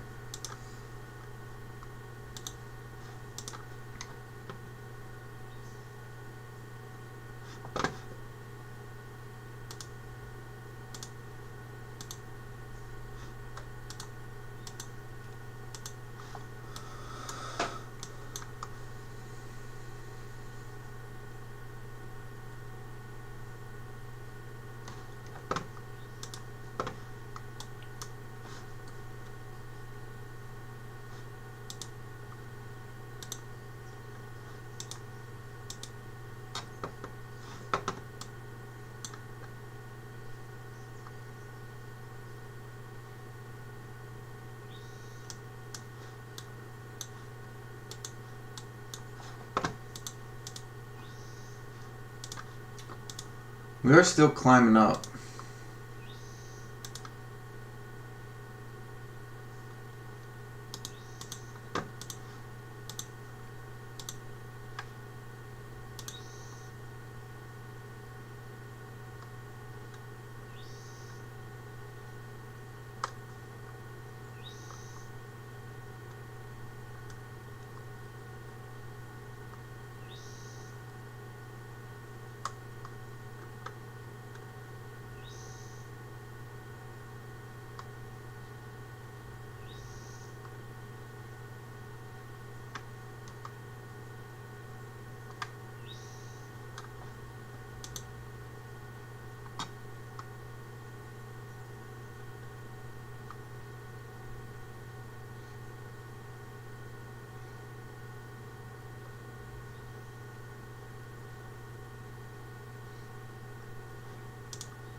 Oh no, the SPY, dude. The SPY still got. He's still got 2 months up here, bro. I said this is long term. I'm not saying it's dropping tomorrow. I'm simply saying that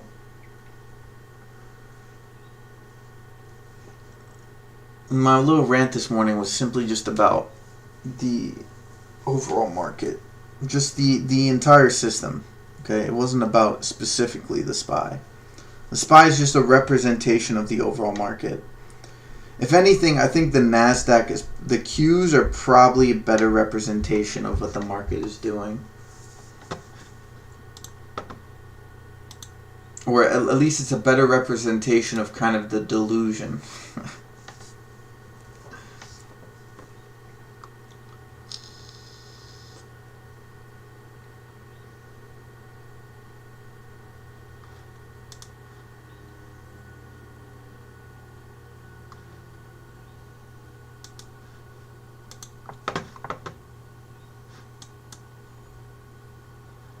Not bad look from ACIU.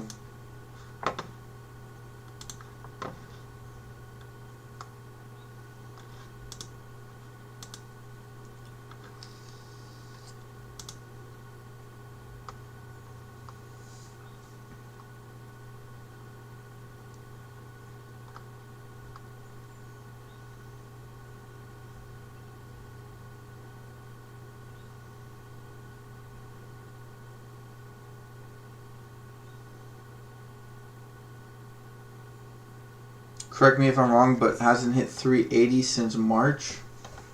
That is, I don't know, we can just take a look.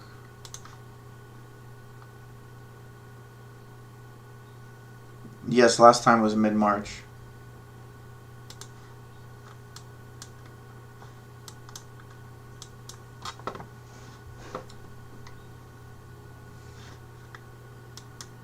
Damn, 436.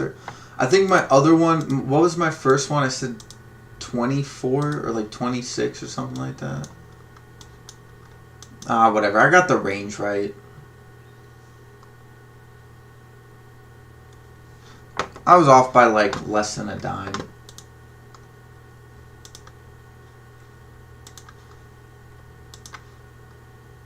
Unless if it continues to push up more here.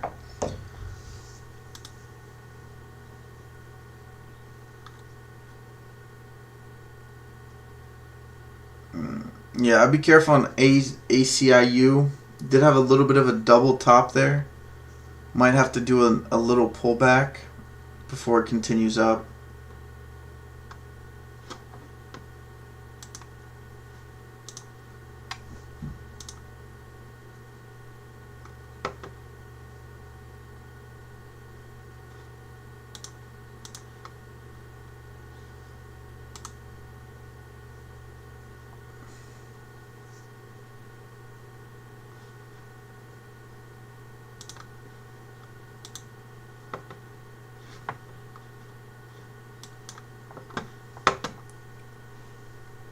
SPY continues its push.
There we go.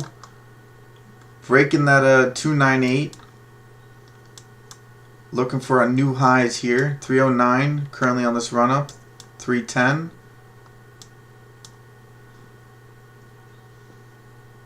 You want to break that 312. You could see a nice little 20 cent gap up. Boom, 317. Moving up, breaking out here. 318 is the high. Currently holding on. Buying pressure is still there. We are running into a bit of a supply zone. People up there with shares unloading here. Keep an eye out on that. Mainly could just be shorts holding down the price.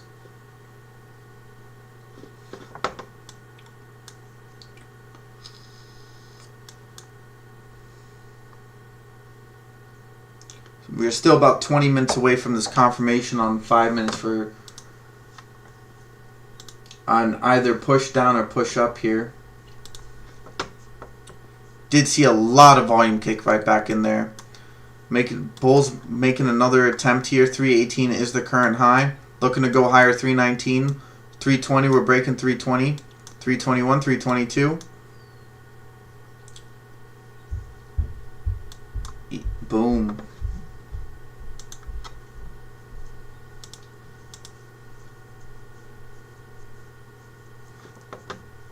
$324 is the current high. Again, we are entering into a bit of a oh wait, this is the 1 minute. Sorry, I was looking at the not 20. Sorry, wrong time frame, guys. Wrong time frame. Apologize for that.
335 new high here.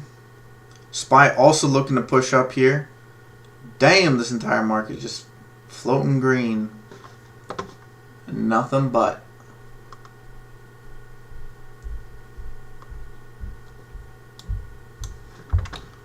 Did we get a new high here on the SPY? There we go. 436.31. Okay, we're 3 cents off of my prediction on the SPY. Come on, be nice to me, SPY. Be nice to me. 343, man. I didn't have time to get out that. Oh, wow. They knocked that out. It definitely hit 343. I saw that. Weeble just lying like they always do.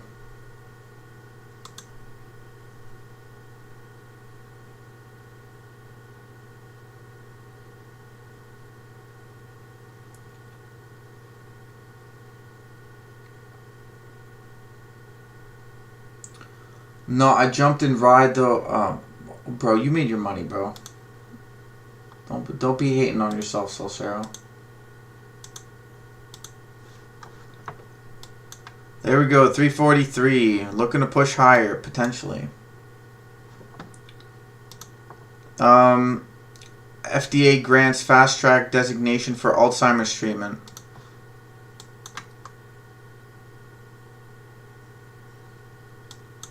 Getting a bit of a pullback here.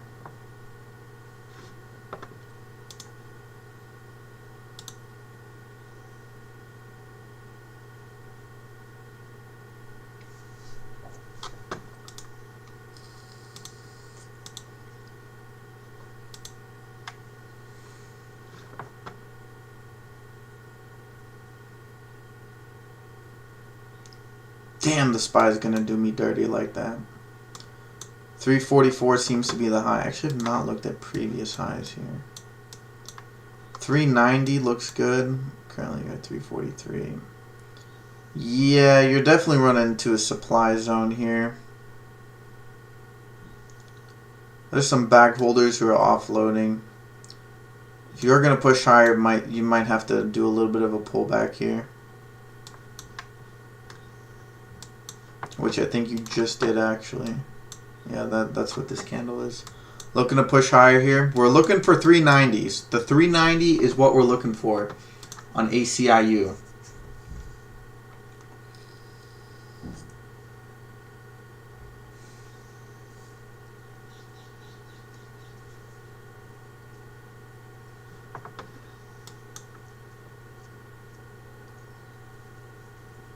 $390 seems pretty ambitious. I would say 370 is probably the midpoint of that.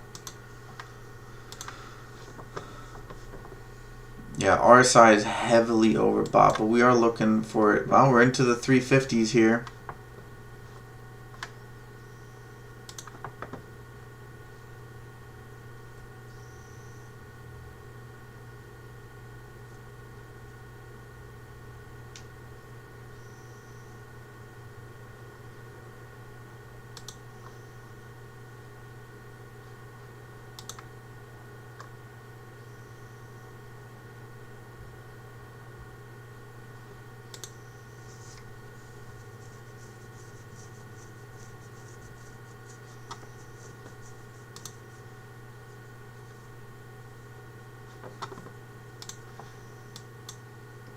$353. Bro, you should have done that when it was at the top of the channel. The moment it broke into the 310s is probably when you want to jump in. If you were going to play that rise. You called the accumulation, Joel. You called the accumulation.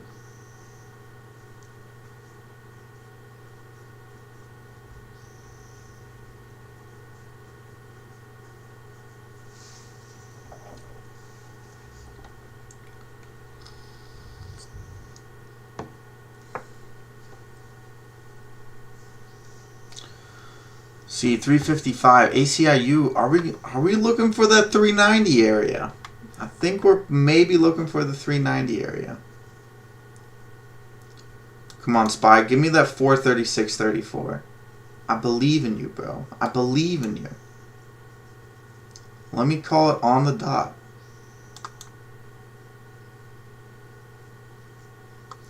356. Oh, okay, well, never mind. You went over my high. God damn it.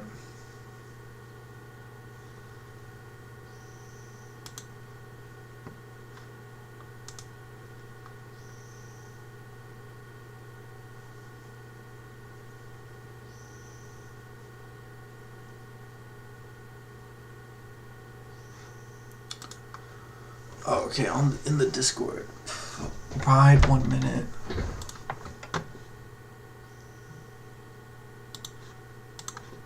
What's it at right now? God damn it. Spy did me dirty. Okay.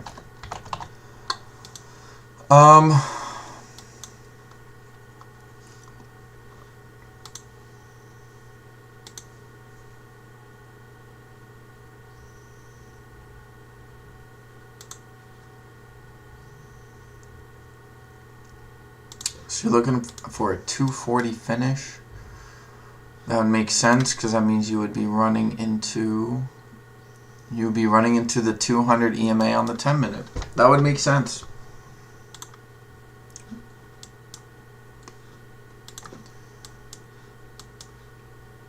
So we have the 15 here. I don't know, you might even see, no, that would be a bit ambitious because you're running into the 100. 365 on ACIU. I was about to say ICU. This ain't some shitty 14 season hospital TV show, guys.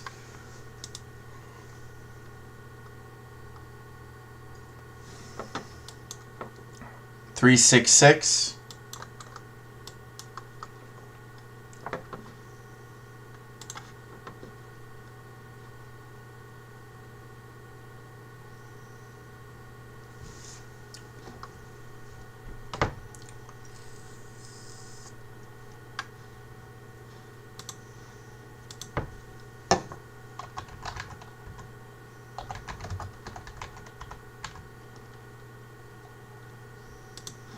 What the heck?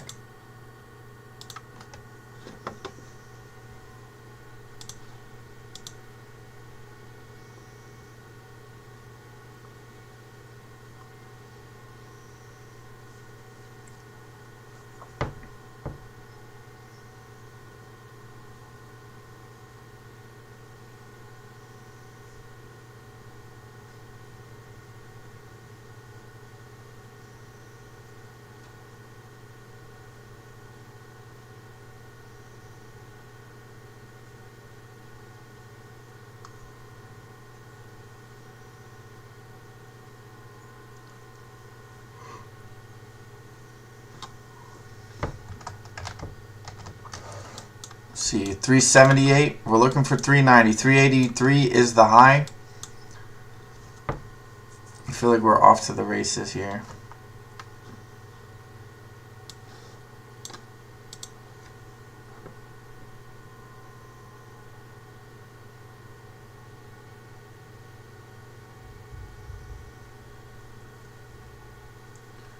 Yeah, Joel, if it goes over 6, you're looking for a sharp move up. 630 is hard resistance on FNGR. They might just let it run up there.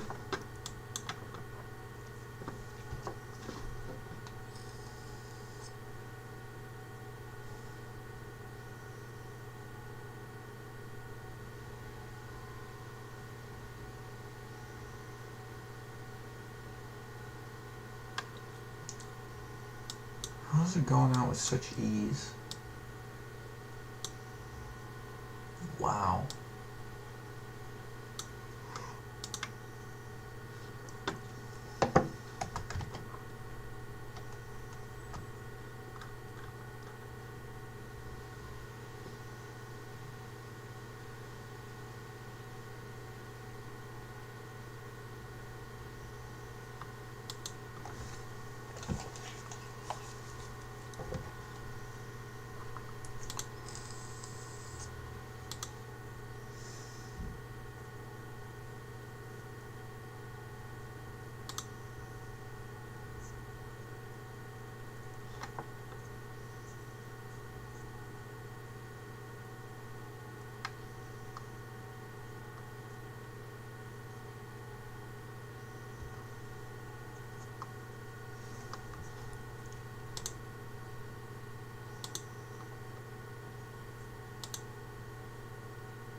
Big drop here, big pullback. Could be a dip buy actually. 228 on ride.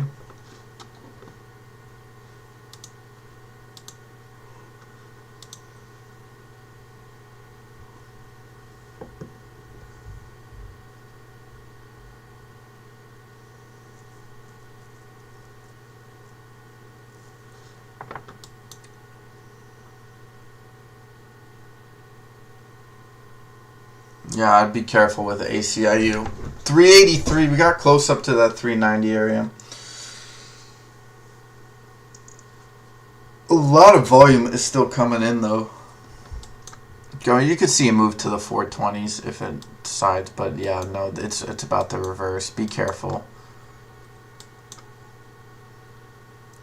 It's probably gonna come back down. Probably retest this 320, $3 area.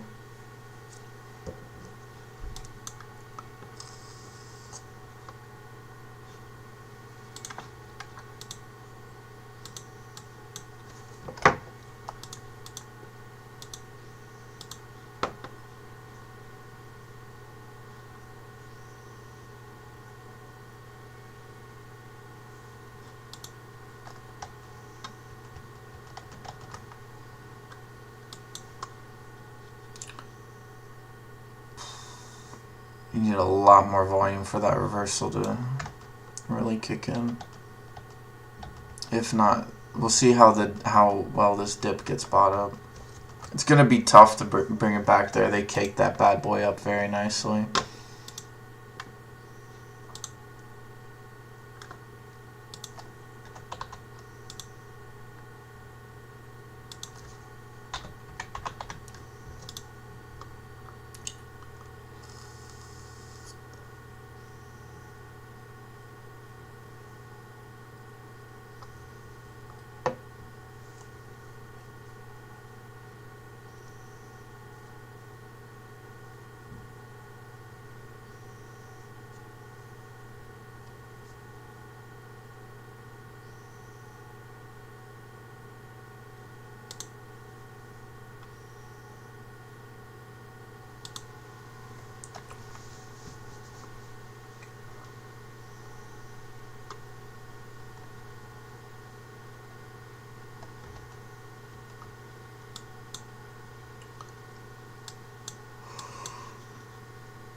Yeah, volume dissipating. What was the high of the SPY here? 436.59. God damn it. God damn it.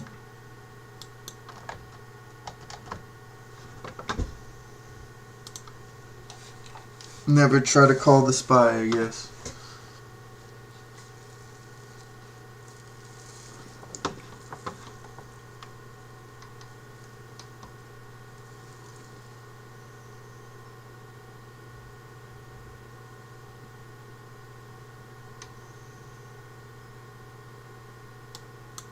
I mean, ride's on for a ride, so...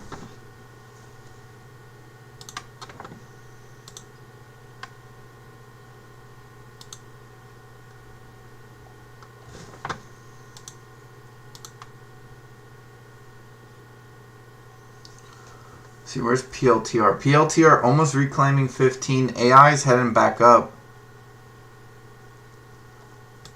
Take a quick look at Bitcoin here.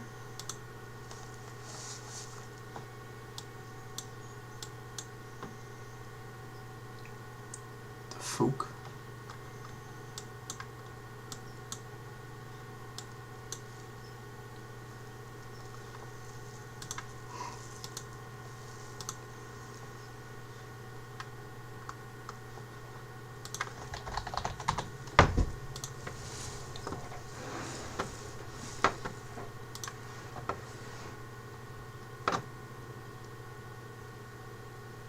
Top looking bullish.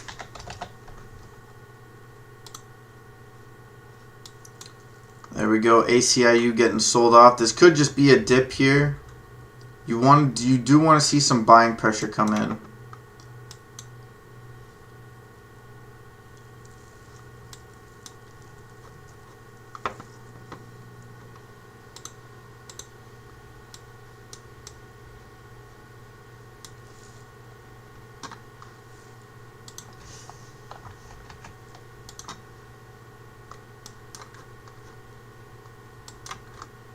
hold its gains.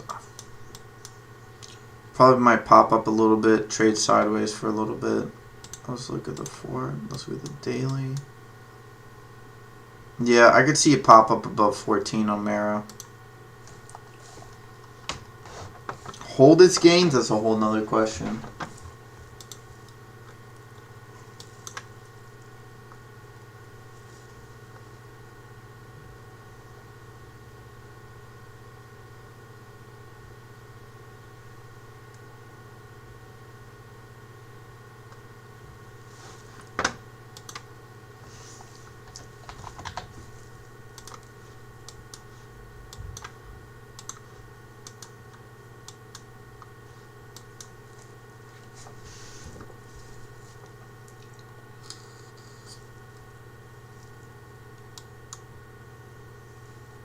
There's that dip.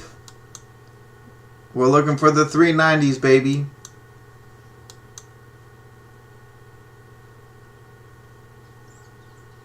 The high is 366. I'd be careful. 3666. Oh boy.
I mean, yeah, this is a topping pattern.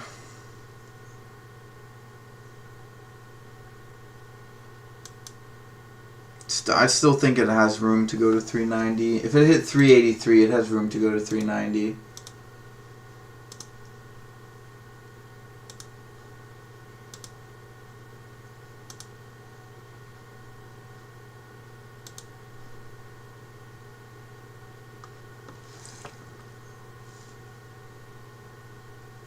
Yeah, no, I don't know. They'll probably keep it. They'll do what they did with HKD. They'll keep it there for like a year, and then one day it'll just skyrocket.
Through 280 or 238 is currently the high on ride. 239.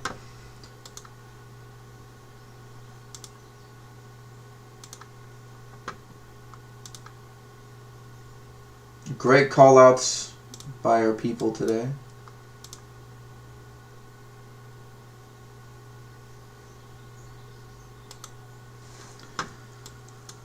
Y'all killing it, baby. That's what I like to see. Probably going to see a pullback down to this 331 area on ACUI if it can't maintain this buying pressure. 241 ACIU, or for ride, sorry, not ACIU. Wrong ticker.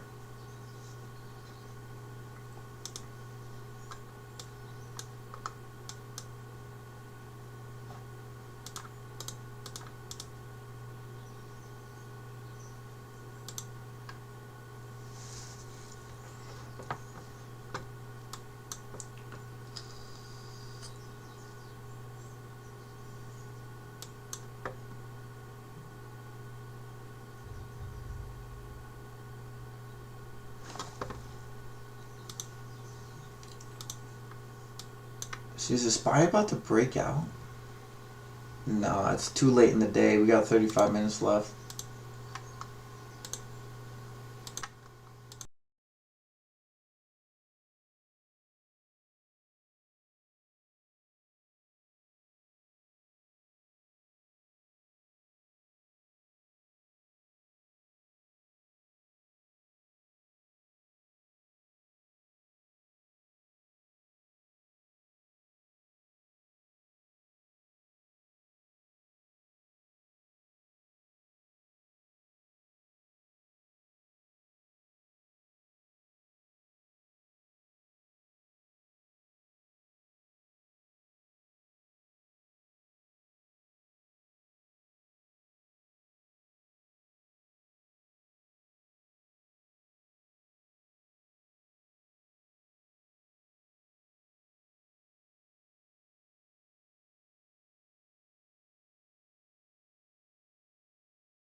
Alright guys, here we are in the last minute.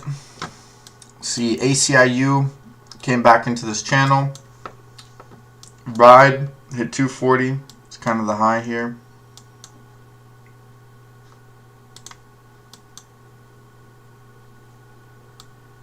Oh wait.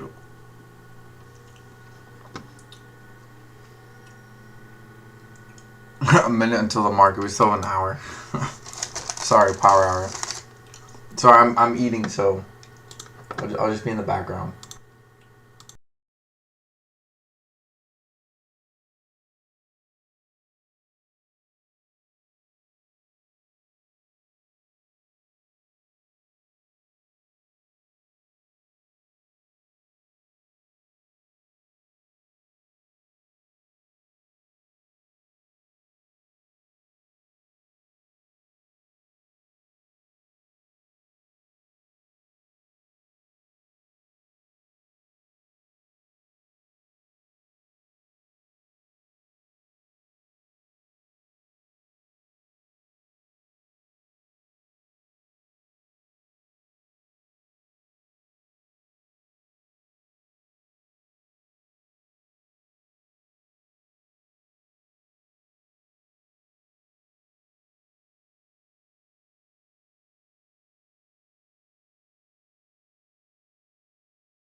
Alright, sorry about that, guys. I'm back.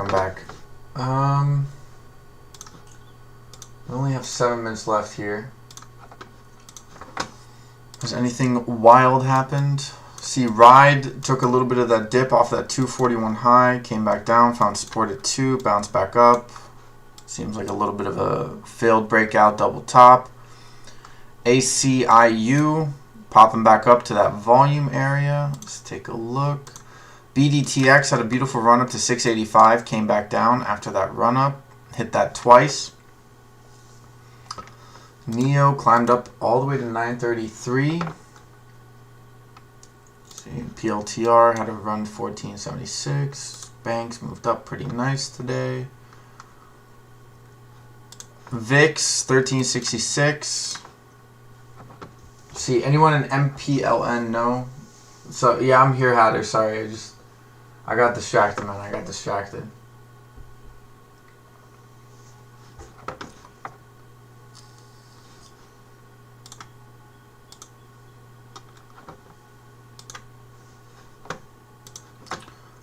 Where's the SPY at? SPY 436. 436.81 was the high.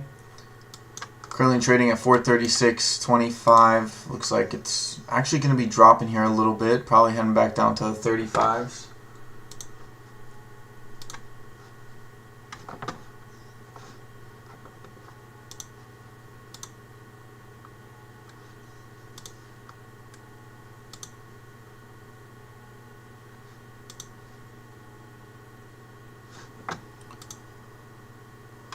What I'm thinking of ACIU now, well, it's still in this upper half of the channel, so I would wait until after hours. It's probably going to take a dip. I would say the lowest you're probably going to get is 280. Oh, no worries, Stannis. Nice to have you join late on in the day, my friend. No, yeah, it's in... See, using this channel, it's in the upper half, so I would pay attention to it. Maybe it might come down. And retest this 280 area, kind of that 200 EMA.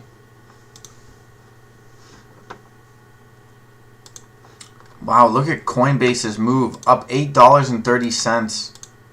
Very nice recovery after all that. Wow, they really try to get people to sell out there, didn't they? Up almost 100% from the low, getting there. AI with a nice recovery. Looks like it's going to be a dip. Might have another pop-up here. Seems like the double bottom here. Push it back up.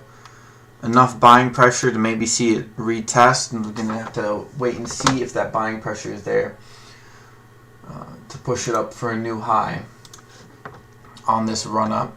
Excuse me. NVDA dropped down to 404. Pop back up. TRKA has been going down, fell below the 2s into 195.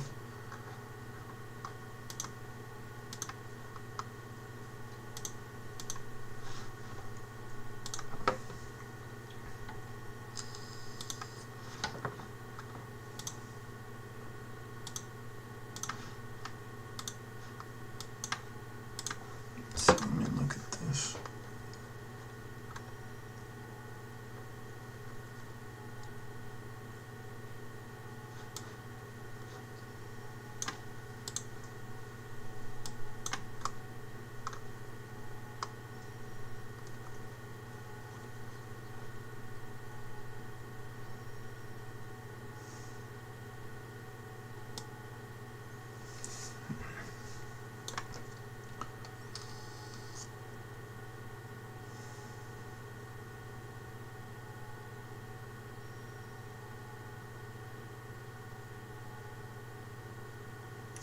Something like right here, and then yeah, it's a bit of a double top.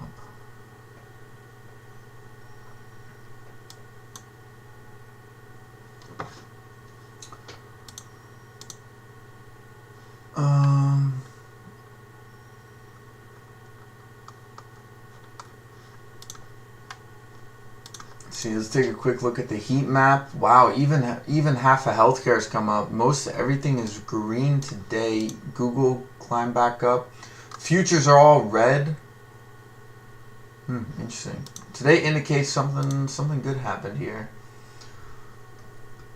Silver did drop, pop back up. It's dropping again. Gold also with a sell-off.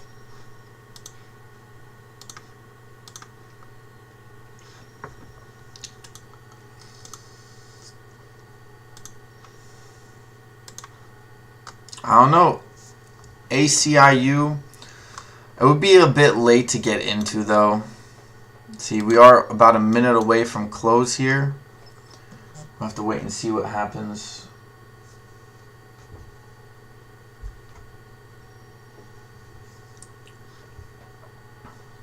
Gonna go to the screener here. Let's quickly take a look at some of the largest gainers. ENVX popped up, AHCO, HOT, ISPR, AEL, Carvana also continues its rise here, 16% today. Very nice. Man, market's really getting in the mood today, baby. Unity up 15%. You know, today was actually really green. You had a lot of opportunity to make some money.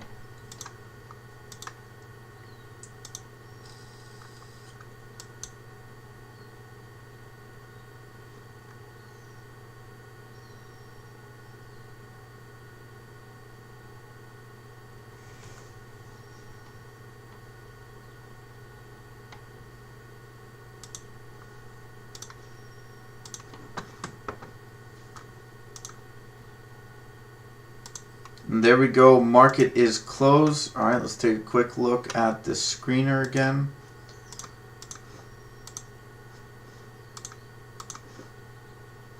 Don't have any real runners yet. Let's take a quick look at the watch list here. Okay, AI with a little bit of sell-off. DPST already taking a little bit of a hit. The WL BTX drop. ACIU already also down a little bit here. Down about 1%. Definitely going to see some profit taking throughout the day. TIVC dropping. AREB. Yeah. Very nice. Alright, well that was the market for today. Do still have futures moving.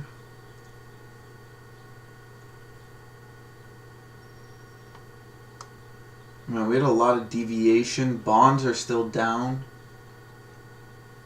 Gold also took a little bit further of a hit throughout the day before when we were talking about it.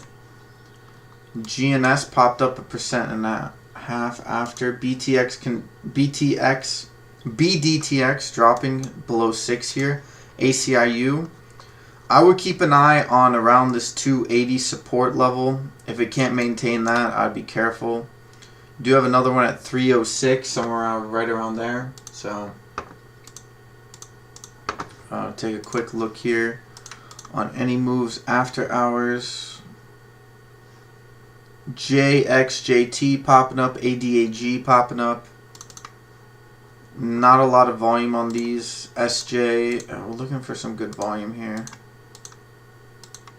FGH, not a lot of volume. MXC, also a good one to take. There we go. JUPW popping up here, 2.5%. Volume is still relatively low. LFLY. This one's moving up very quickly, up 18%. Volume is there. Could see a little bit of push up, hit 48.60.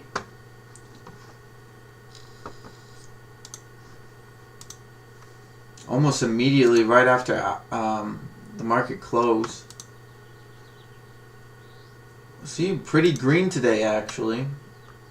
Futures look really red. Not necessarily a bad thing.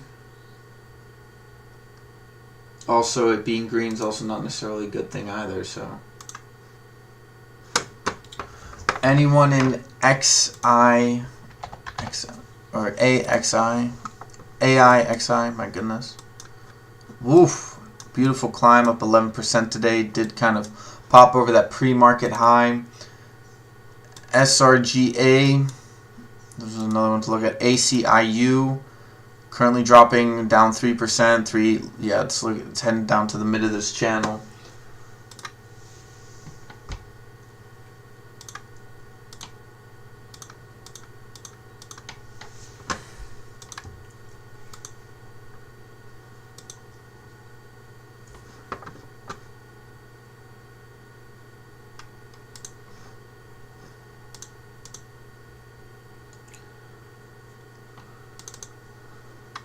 See, some of these runners don't really have that much volume. I'd say LFLY has some good volume. And that's pretty much about it. The rest are relatively low volume. XOS popping up here. Volume is relatively strong. We had some volume. Keep an eye on this for tomorrow. EDBL also popping up. Edible Garden. This was a ticker we've played in the past.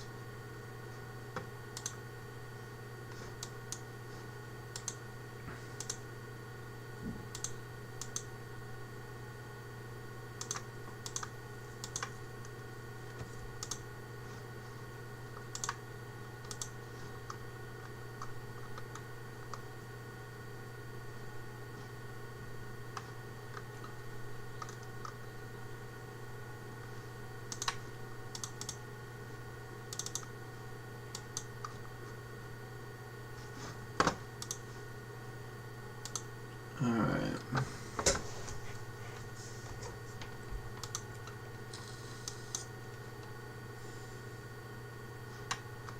Relatively low volume. Not much really happened today. Precious metals took a hit. Natural gas popped up.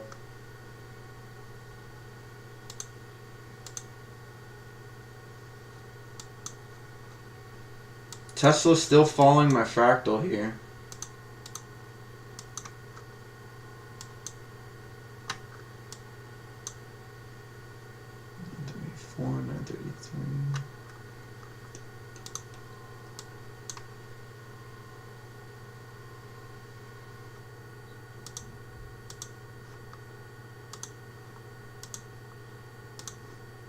Alright guys,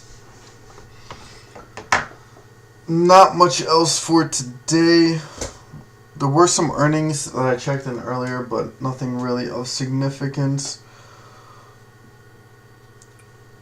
Sorry for I got distracted. I had to go do something. So sorry about that. I did come in a little bit late. But I will catch you guys tomorrow.